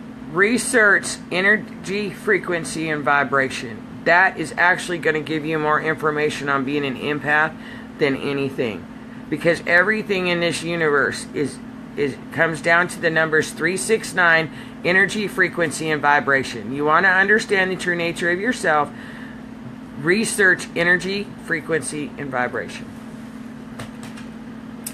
Judy, I'm working to find my way. Thank you. God bless you. I've had no girls that live in God's world, and I've been trying to find all I need to still be with them. You will be with those that you need to be with. Thank you, Stephanie. I appreciate it. Rhonda, Tabby says, Rhonda, I agree. I'm just learning the terms of light worker, empath, crystal children, clairvoyant, psychic. I'm lost with it all. It's overwhelming. I just know what I experience and feel. And it can be overwhelming, sweet ones, but we're here for you. You're not alone. Reach out, and you will be guided.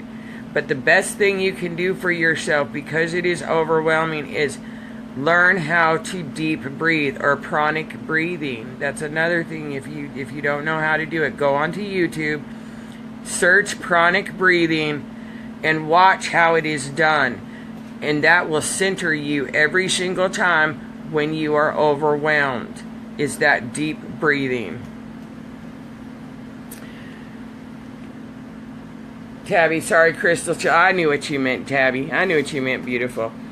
Steven says, bless you. Thank you so much. Sending compassionate and love in a spiritual way. Take care, my friend. I can understand your message is totally beautiful dimension. Thank you, Stephen. Big, big hugs and blessings to you, sweet one. How you doing, Mick? I haven't seen you. Time changes keeps us missing each other quite a bit. Big, big hugs and blessings, Mick. I love you. I love you all. Judy says, how can I do this? How can you do what, Judy? Message me and I'll help you, sweetheart. I'll log onto my laptop when I'm done with the video. Rhonda, there is no such thing as right or wrong. And when you can allow yourself to believe that, and to know that, and to feel into that, you are always right where you need to be. Regardless if it seems overwhelming or a struggle or this or that. You don't need to be scared to be wrong. There is no wrong on your journey. There is no mistakes. You are and experience what your soul needs to experience in that given moment for your highest soul's evolution. And when you can allow yourself not to judge something as right or wrong or a mistake, it's going to help you greatly, beautiful. Lizette, my heart beats fast a lot when you talk. Oh, it always does, Lizette. I just love you. Ro Nixon, I have a lot of dreams of people from the past, like former neighbors in their home, and I also think I am an empath. Sweet ones, it's really helpful to understand you're all empaths. All of us are. Empaths means sensitivity to energies. And your journey is learning how to master those energies within and without. Ro, your dreams of people, those are past lives, future lives. In your dream state, sweet ones, when you go to sleep, that is your true reality. People talk about being real and this being real and the physical world being real, yada yada yada. No, your real, true reality is in your dream time when your spirit leaves your vessel. Because in the physical is based on linear time. And everything in the outside world that you observe, whether right, wrong, or indifferent, corruption, whatever, is all a frequency. The higher in frequency you go to, the corruption and everything in the world falls away. Because it's of a lower frequency and it cannot maintain at the higher frequency that you resonate on. Everything is a frequency. You don't like what you see in the outside world, raise your frequency in here. How does someone go about finding what galactic beings we have been, or if we have been, or whatnot? Katie, it's helpful to understand that you have been every galactic being. You have been every ascended master, regardless if you have remembered it or not. You have been Jesus. You have been Mary Magdalene. You have been the embodiment of Buddha, of Kuan Yin, of Metatron, Archangel Michael. Did I say Jesus? That's a big one. Everyone likes to claim that they're Mary Magdalene and they're Jesus. That they're the only ones. What they don't understand is we all are. Again, it's all a frequency. Everything is a vibration. Everything is a frequency. The higher in frequency you rise yourself to, you connect with those different aspects of yourself. You can rise yourself to, say, this frequency right here, and you're connecting with the energies of Saint Germain and, say, Lady Amethyst. You can raise yourself to a higher frequency, and now you can tune into the Arcturians and Archangel Michael and Buddha, and you raise yourself to this frequency, and now all of a sudden you're tuning into Syrians and the Andromedans and Lord Melchizedek. It's all a frequency, it's all an energy, it's all a vibration, and it all switches. But you are the Anunnaki, you are the Cabal, you are the Reptilians, you are the Dracos, you are the Lyrians, you are the Orions, you are the Antarans, you are the Atlanteans, you are the Pleiadians. You are not just one star nation. You are the very dark that has destroyed this planet, and you're the very light that is going to save it. It is all in our cellular DNA, and that is why it is so necessary to forgive the Illuminati, to forgive what you label dark, to forgive the reptilians, to forgive the Dracos, because we are and we hold all of that in our DNA. And there are many that refuse to accept that and forgive that aspect of themselves, and that's okay. However, you have to reach a point where you do have to forgive that aspect of yourself, because you are the very things that you judge in everybody else. You are that murderer, you are that rapist, you are that pedophile, because you have had to experience it at some point in your lifetime, the polarity of both. You are Hitler, and you are who Hitler killed. You are that polarity. And people will sit there and say, no, you're wrong. I've never been a pedophile in any of my lifetimes. Well, I'm here to tell you, and please go within and validate it. It would not be in your observation. Period.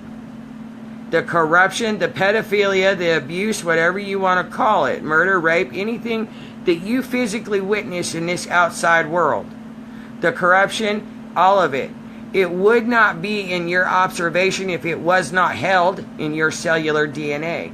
And that's why I say perception is your own. And people are like, no, that ain't right, because you can't tell me that that person is a mirror to me, that is my perception. Well, yeah, it is. Now, whether or not it is from this moment right now, or if it's from an experience of 10 lifetimes ago, at some point you have had that energy, otherwise you would not be observing it in the physical through your perception. It is held within your DNA, in your cellular memory, and that's why I say perception is your own. What you see in this outside world cannot be changed in the outside world. It has to be changed within you. because you would not be experiencing it, you would not be observing it if it was not in your cellular DNA. And that's why it is so necessary to understand and observe thyself. If you are observing corruption, if you are observing this or that, it's because it is held within your DNA, and it is being presented for you to change it, to change that energy, to change that behavior pattern. And that's really hard pill for many people to swallow. They don't want to accept that they hold that in their DNA. Okay, what did I miss here? I also feel psychic. I was thinking of one of my daughter's adjunct professors who she babysat their kids. The professor went on to 2 other jobs, so I Googled her as I like to see what she was doing while she passed away. I was horrified. Ro, it's really helpful that, these energies that are really activating your humanity's clair gifts, or what you call empathic or psychic or mediumship. We all hold it.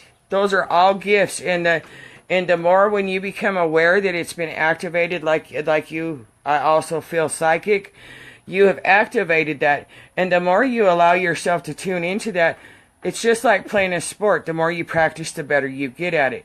The more you practice at these gifts, when you find and observe that they've been activated, the more you will step into the mastery of using those gifts in the most benevolent way, if you will. Something that day possessed me to Google her. Nothing possessed you, your spirit guides you. Words are powerful, and they hold a frequency. And you're not possessed by anything. You are your spirit, though, and it guides you in every breath, sweetheart. Rhonda says, how come I can feel when something is going to happen? I dream of people dying, then they do. I never get a date. I just see it. You don't get a date because your spirit don't work in linear time. Only your spacesuit, which is your vessel, works in linear time. It's also helpful to understand when you have dreams, when you have visions, even though it may seem like the past or it may seem like the future, it's all right now. It's all happening now, just in a parallel timeline or a parallel paradigm or a parallel universe.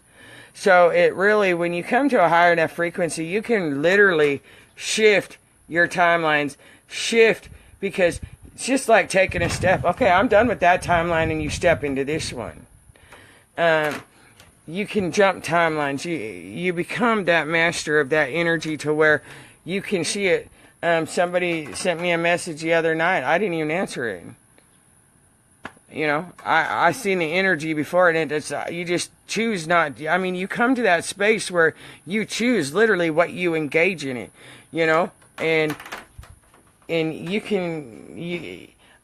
I can see energy and aura first, before I see anything else. And so, I can see the hidden intent behind things. People, they may not consciously, they may not realize unconsciously there is a hidden intent there. Their conscious intent is this, but there can be an unhidden, unaware intent behind something. I can see it, and so I don't engage. And people don't realize, not all intentions are pure if you are not in that space where you are fully present with yourself. You could have a hidden intent and just not realizing that it's there, if you will. And you come to that space where you come to that space where you can, that's what you see first before anything else. That's actually a very good gift to have, Rhonda, as long as it doesn't overwhelm you. Tabby says, is there somewhere someone could go or read and find out what level we are at in this life? Tabby, it's helpful to understand it doesn't matter what level you are at, honey. What matters is the fact that it's this moment right now. Because the second you sit there and you focus on the past, you focus on the future, You're robbing yourself of the miracle that is being given to you by the Creator right now in this moment. And that is where your focus needs to be, is on the present, in the now, rather than living for Tomorrowland that never comes and living in the past that no longer exists.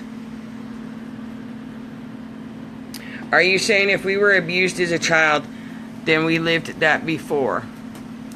What I am saying is, you would not be going through the experiences that you have experienced, and it's very helpful to understand that everyone has gone through abuse in one way or another. I don't care if you're masculine or feminine. We have all gone through it this lifetime. All of us. Because we had to. Because of all the energies and the destruction and the rape and the abuse and the neglect and the destruction that has been poured into this planet over the course of thousands of years has to be released, and it is released through us. We are here in this lifetime, in this moment, right now, because we are the best of the best. And we had to experience it to neutralize it. Everything begins at zero and is returned to zero. And even though it has imprinted and scarred into the memories of us, we have to let it go and heal it through self-love and forgiveness. And so I'm going to answer your question yes and no, because it is both and it is neither and it is all.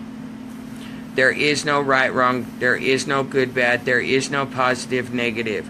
There is no bad experiences. There is just your soul's evolution experiences. And when you can allow the hurt and the judgment to go away, Rhonda, you come into that understanding that you chose to experience what you did, regardless of how you perceive it to be good, bad, or indifferent, for the betterment of your soul's evolution and to assist in the ascension of this planet here right now, in this moment. Moonlight Love, how you doing, sweetheart? Big, big hugs and blessings. Ro, you're most welcome. You all are most welcome, sweet ones. It's a great honor and pleasure for me to be in service, truly. Time and space continuum is blending so fast. That's because we're leaving linear time. The planet and each of us are rising and evolving to higher frequencies. And by doing so, we are leaving behind that linear time frequency. David, I went pretty much blind in one eye a month ago, and when in the ER I saw dark giant entities and even nurses that weren't there with the bad eye. Absolutely, it's really helpful to understand that the medical profession, many of them are disguised and cloaked. They are there to keep you entrapped. They are there to stop you from awakening. And that's why we always encourage you, especially myself. I encourage you, before you go to a medical profession, I encourage you to go within and speak to your vessel. Rhonda says, it disturbs me. Honey, it disturbs us all. Until we get to that space where we can release it and heal it within ourselves, within our inner child, it does disturb you. But it is most helpful, Rhonda, to forgive those memories. They're just memories. They are not truth. And how you remember that abuse is not accurate. It was based on an emotional state of being. And that is where you really have to allow forgiveness to those that played that role, and forgive yourself, if you will, for being the little girl and not being able to stop the abuse.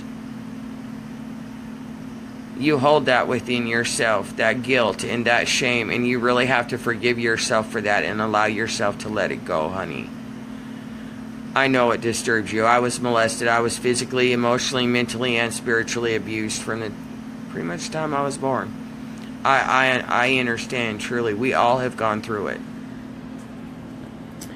David, that's beautiful. My vision is almost completely returned now.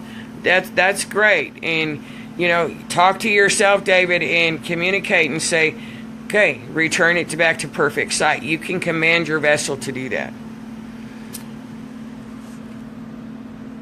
Rhonda says, I don't like knowing that, though my spirit freaks out. It's not your spirit that freaks out, it's your inner child that freaks out, sweetheart. Your spirit never freaks out. It's the most steadiest thing you own.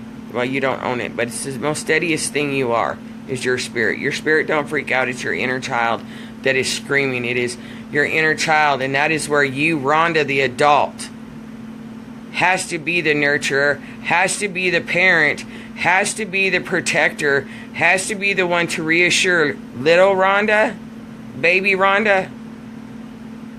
Big Rhonda has to be the parent and the protector to baby Rhonda right now.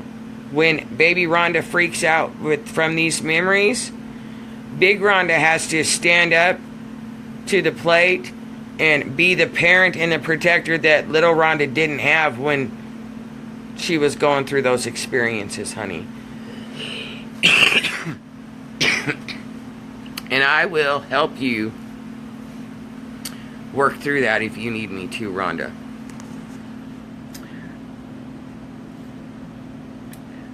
David, that's beautiful that it's returned. That really is. Good night, Stephen. Bless your heart. Big, big hugs and blessings. I love you, sweet one. Have a great, great night. Okay, Rose says, okay, here's another weird thing that I have been doing. Andy Gibb of the Bee Gees, who died at 30 in 1988. I was so in love with him. You know, like some who loved Elvis. But I recently lost my job and find myself YouTube anything on Andy. He was so handsome, and not sure if you know about him and Victoria Principal. He never got over her, had a breakdown, but she moved on. He did cocaine, and in the end he died of myocarditis. Not sure why I'm doing this. Could it be I missed my past, the 70s? It could be, and that's okay, but maybe your spirit's trying to show you something. So really allow yourself, Ro, while you're doing that, to go into a space of quietness and really communicate with yourself, with your spirit, and say, okay, why am I returning to this space? You know, why am I finding myself back here again? And really hear your spirit, because there's a message there for you. There is something showing you there. And it wouldn't be presenting itself if it wasn't something that your soul and your spirit needed right now in this space. Honey, I'm not Moonlight, I love you guys. You humble me. You truly, truly do. And I'm not a teacher, honey. I'm just a higher aspect of you. I'm just your heart. You all just contracted for me to be here at this moment in time to assist you on your journey. I really am truly, again, I'm the embodiment of the Eternal Divine Mother here in service, and I really am just a representation of your heart, your love, and because you needed to see it outside of you, I am a hologram for you. I am just you presenting you to you, presenting your love to you. Emmy says we needed those experiences to come to the... Absolutely we did. Rhonda says, is it true an empath chooses their life before... Yes, it is. It's very true. You choose. We choose every experience we have, consciously or unconsciously, when in linear time. Now, before you incarnate into the physical, you have contracted and chosen your parents. You have chosen every being that crosses your path, whether it's when you're a child or whether it's right now. You choose those that are dark to cross your path. You choose those that are light to cross your path. You choose the lovers, the husbands, the partners, the wives, the girlfriends, the people that beat you up, the people that are mean to you. You choose all the backdrop people. You choose it all. That's why I say perception is yours and yours alone. Because you have chosen everybody in this universe to play this role. Let's see. David, I meditate every day and have been willing. It's returning upgrade. Right on, David. Well, there you go. You got the proof. Ask and you shall receive. Rhonda says, I'm referring to dreaming of people dying. People don't die, honey. Death isn't real. What you're dreaming of is people that have laid their physical spacesuits down and have transcended to another parallel world, timeline, universe. People don't die, even though we have been programmed to believe with our physical eyes that people die. Death is just a transition, beautiful. So really, it's not that you're referring to people dying. You're seeing them transitioning, if you will. Katie says, I had a dream I was sitting in a living room talking to God and was told, thank Gaia. And a light was zapped in onto my floor and a tree shot up through my roof. Later in dream, my husband said, I have 3 books for you on how a tree grows. That's beautiful. That's absolutely beautiful, Katie. And talking to God is really helpful to know God is Gaia. Gaia is God. Heaven and earth are the same place. Everything in the universe is within this planet. Every planet is within this planet. Everything is a polarity. There is nothing outside of you. Every planet, every galaxy, it lives within you. There's nothing outside of you, even though it is always presented as outside of you.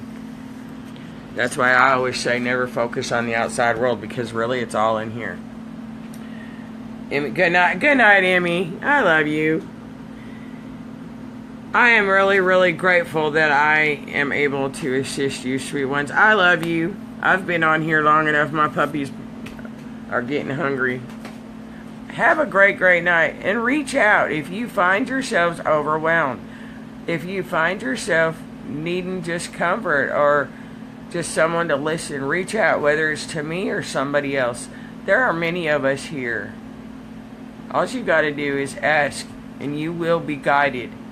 You know, ask yourself. Ask your guides. Guide me to who I need to go to, and you will be guided. It's really helpful to understand the teacher will never come to you. The teacher will never promote itself to you. The teacher will never tell you you have to listen to them. They will always encourage you to follow yourself. They will guide you. But a teacher will never come to you and say, I need to tell you this. You will always, always be guided to who you need. Always. And it is really helpful to understand the more you express gratitude for those synchronicities, for that guidance, for that magical person appearing right when you needed them. When you acknowledge your team, thank you for the message, thank you for guiding me, and you stay in a space of ultimate gratitude, you will find your journeys will be much more graceful and gentle, sweet ones. Okay, wait a sec. David said something. Or who did I miss? Rhonda, why am I seeing that? Because, sweet one, you're activating you're activating your spirit. You're activating the gifts. And the reason you're seeing that is because you're connecting with higher aspects of yourself, if you will, in different frequencies, in different timelines, in different dimensions. Does that help answer your question, Rhonda? But you're seeing that because it has a hidden message for you, or it's activating. If you can write down and keep a journal of what is occurring, it will become clearer for you, beautiful. It truly, truly will. But you are connecting with higher dimensions, if you will, and higher beings, and they're showing you the transition, if you will. Katie said it was more a feeling it was God. I was just staring at the ceiling, which looked like space. Absolutely, Katie, absolutely. It is God, but it's really helpful to understand that God dwells within you as you. God is not outside of you. It's actually your higher self. It's your spirit. It's your breath. Bro, you're not being a pest at all. You're not being a pest at all. You know, not at all. That's what we do these videos for. That's what we're here for. Hate to be a pest, another thought. My mom lost a baby boy 5 days after birth, was injured with a forceps they used back then. My mom was told not to have any more due to her age, but had me at 44. Great numbers. My mom's dad was killed in a freak accident and was only 33. It is amazing the chain of events. Had he lived, I most likely would not be here, and he was one of 14 kids and wanted to have a machine shop in his basement. Most likely my mom would not have met my dad. It's really helpful to understand that sometimes when babies die like that, it is because they came and, like my grandson lived for 33 days and then he passed away. He transitioned last year, and he came to serve his purpose, and in that 33 days he did what he come to do. He cracked open my daughter's heart, and he cracked open her boyfriend's heart. And sometimes that's all the mission takes, is just a few weeks, a few days. What else did you say? Your dad, it's also helpful to understand whenever there is a death in your family, there is a birth within 1 to 2 years. Because it's infinity. When you lay down this vessel, you know, your ancestors have incarnated into as your children or your grandchildren. It's an infinity cycle, you know. We go, that's, you know, we are our future generation, if you will. And your ancestors are, like I said, your children or your grandchildren. That's just how it goes. We constantly recycle ourselves, if you will. What did I miss there on that row? And that's why you are here. You're such a gift. You're a miracle. See that? Namaste, Don. I love you guys.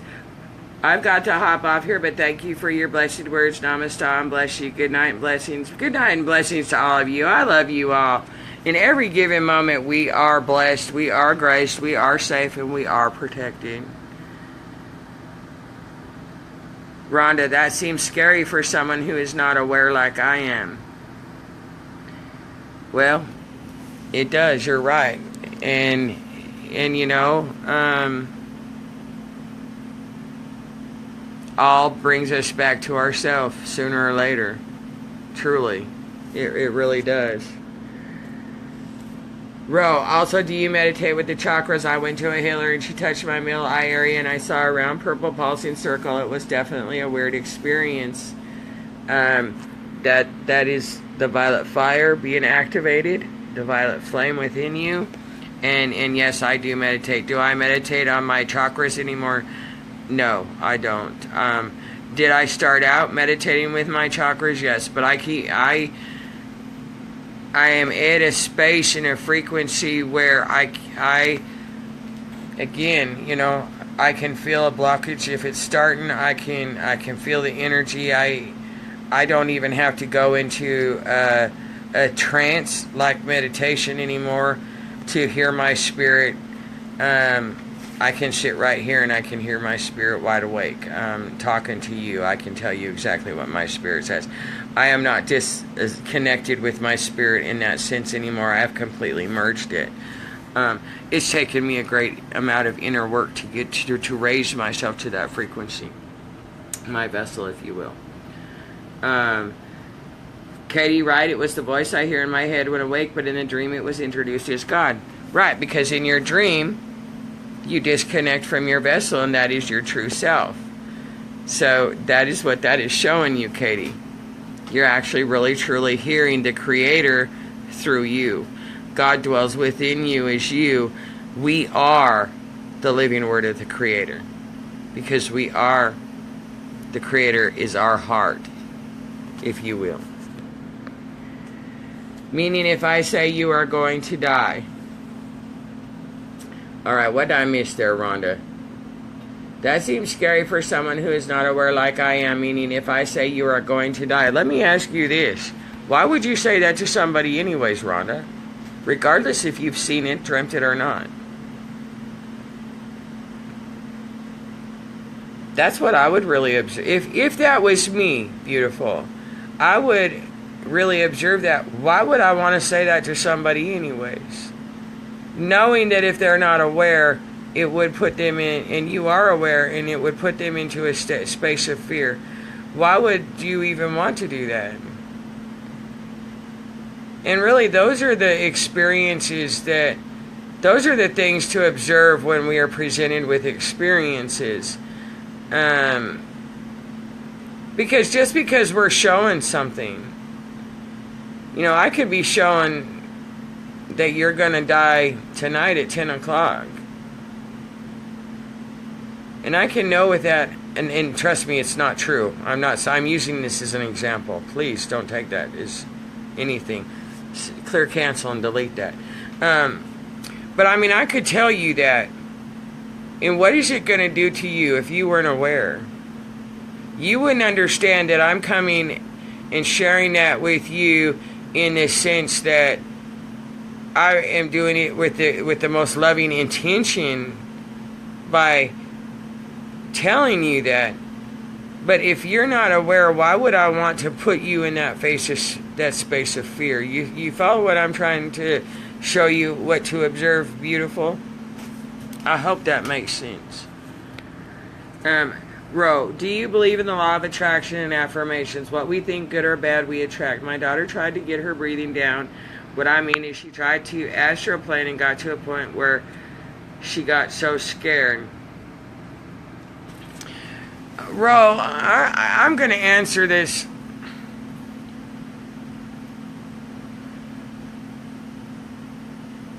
I'm going to answer that like this, sweetheart.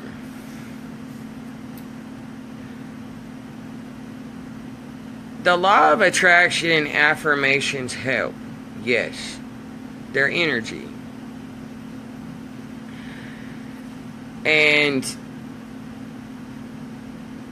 But don't get into this space where you shove aside the darkness, you shove aside the shadows because, I can't face that. Nope, that's negative. I just need to be positive and say my affirmations. You're fooling yourself if you do that. Are they helpful? Absolutely. Let me go back so I don't miss part of the question here. What we think good or bad, we attract.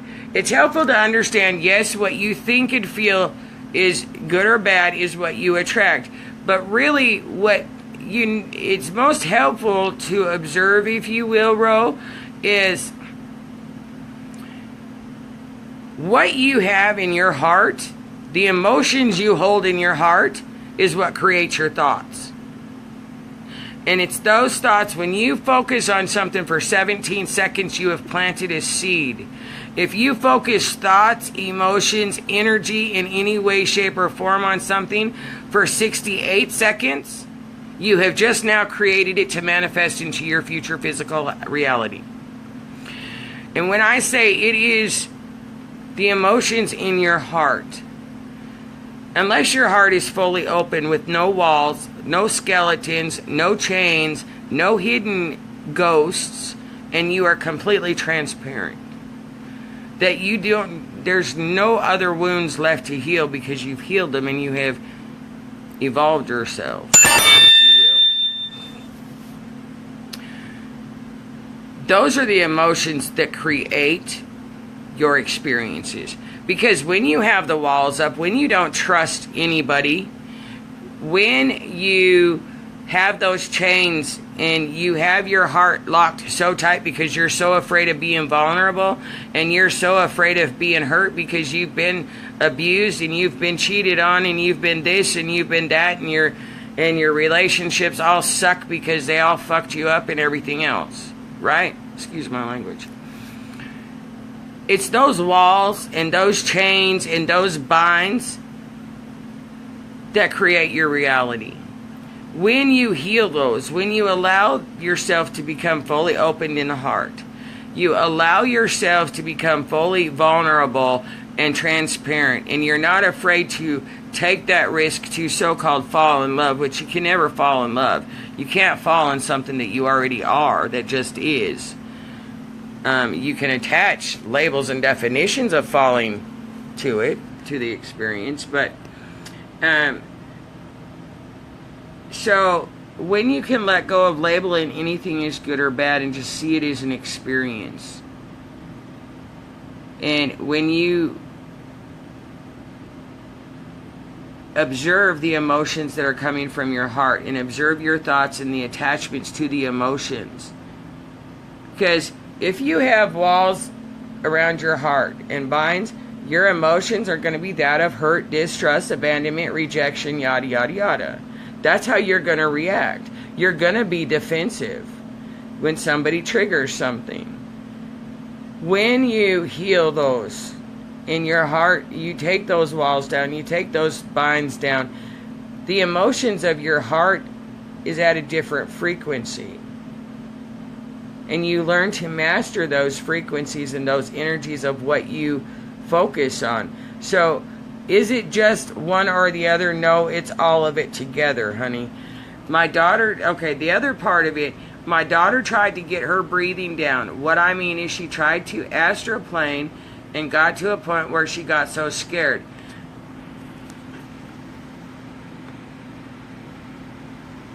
This is how I'm going to respond to that.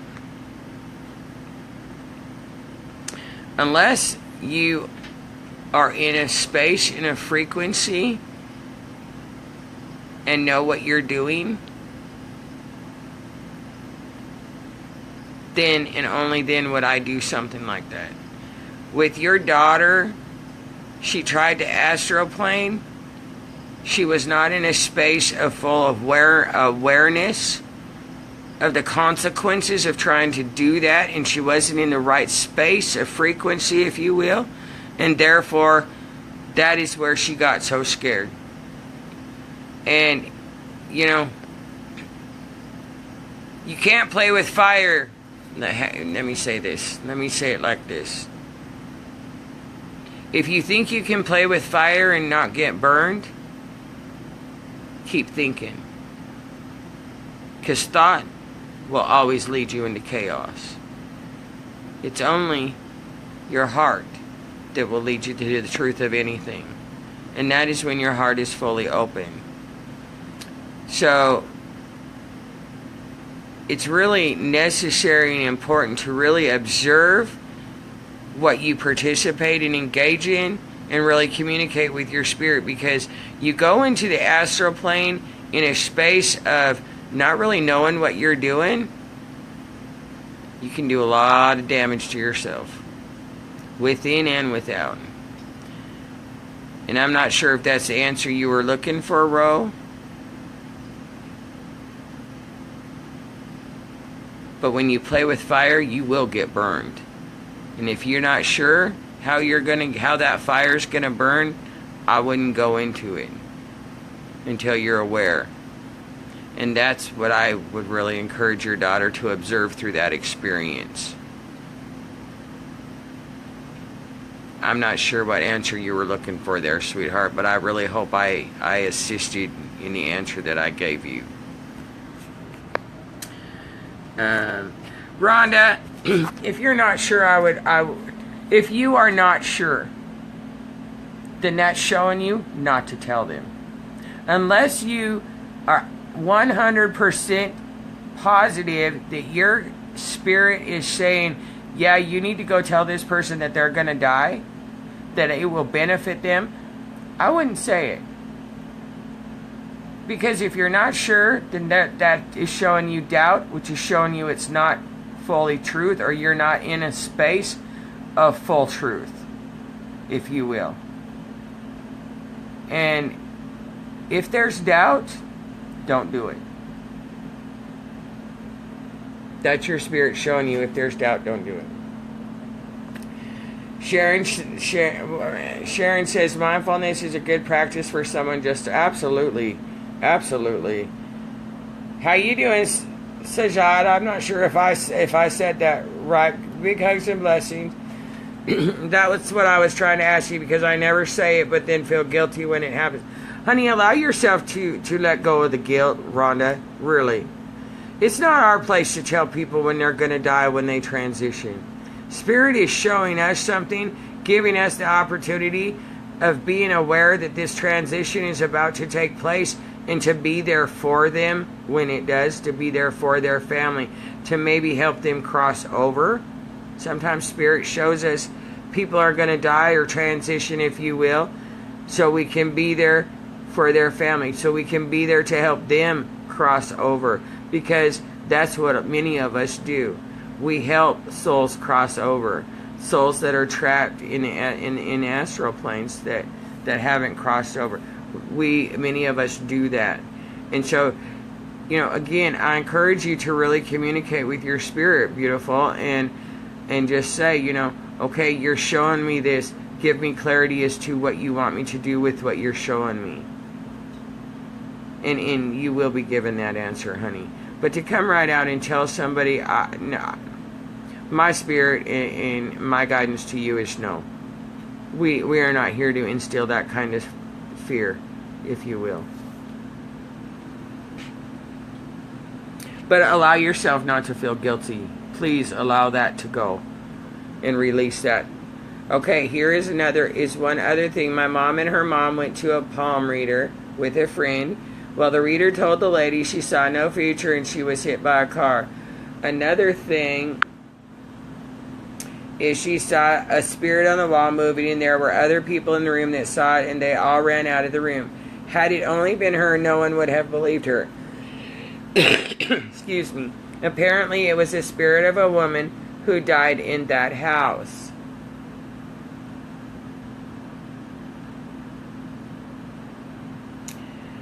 Well, Ro, that goes back to, again, you go to a psychic, you go to a medium, you go to a reader, whatever it may be.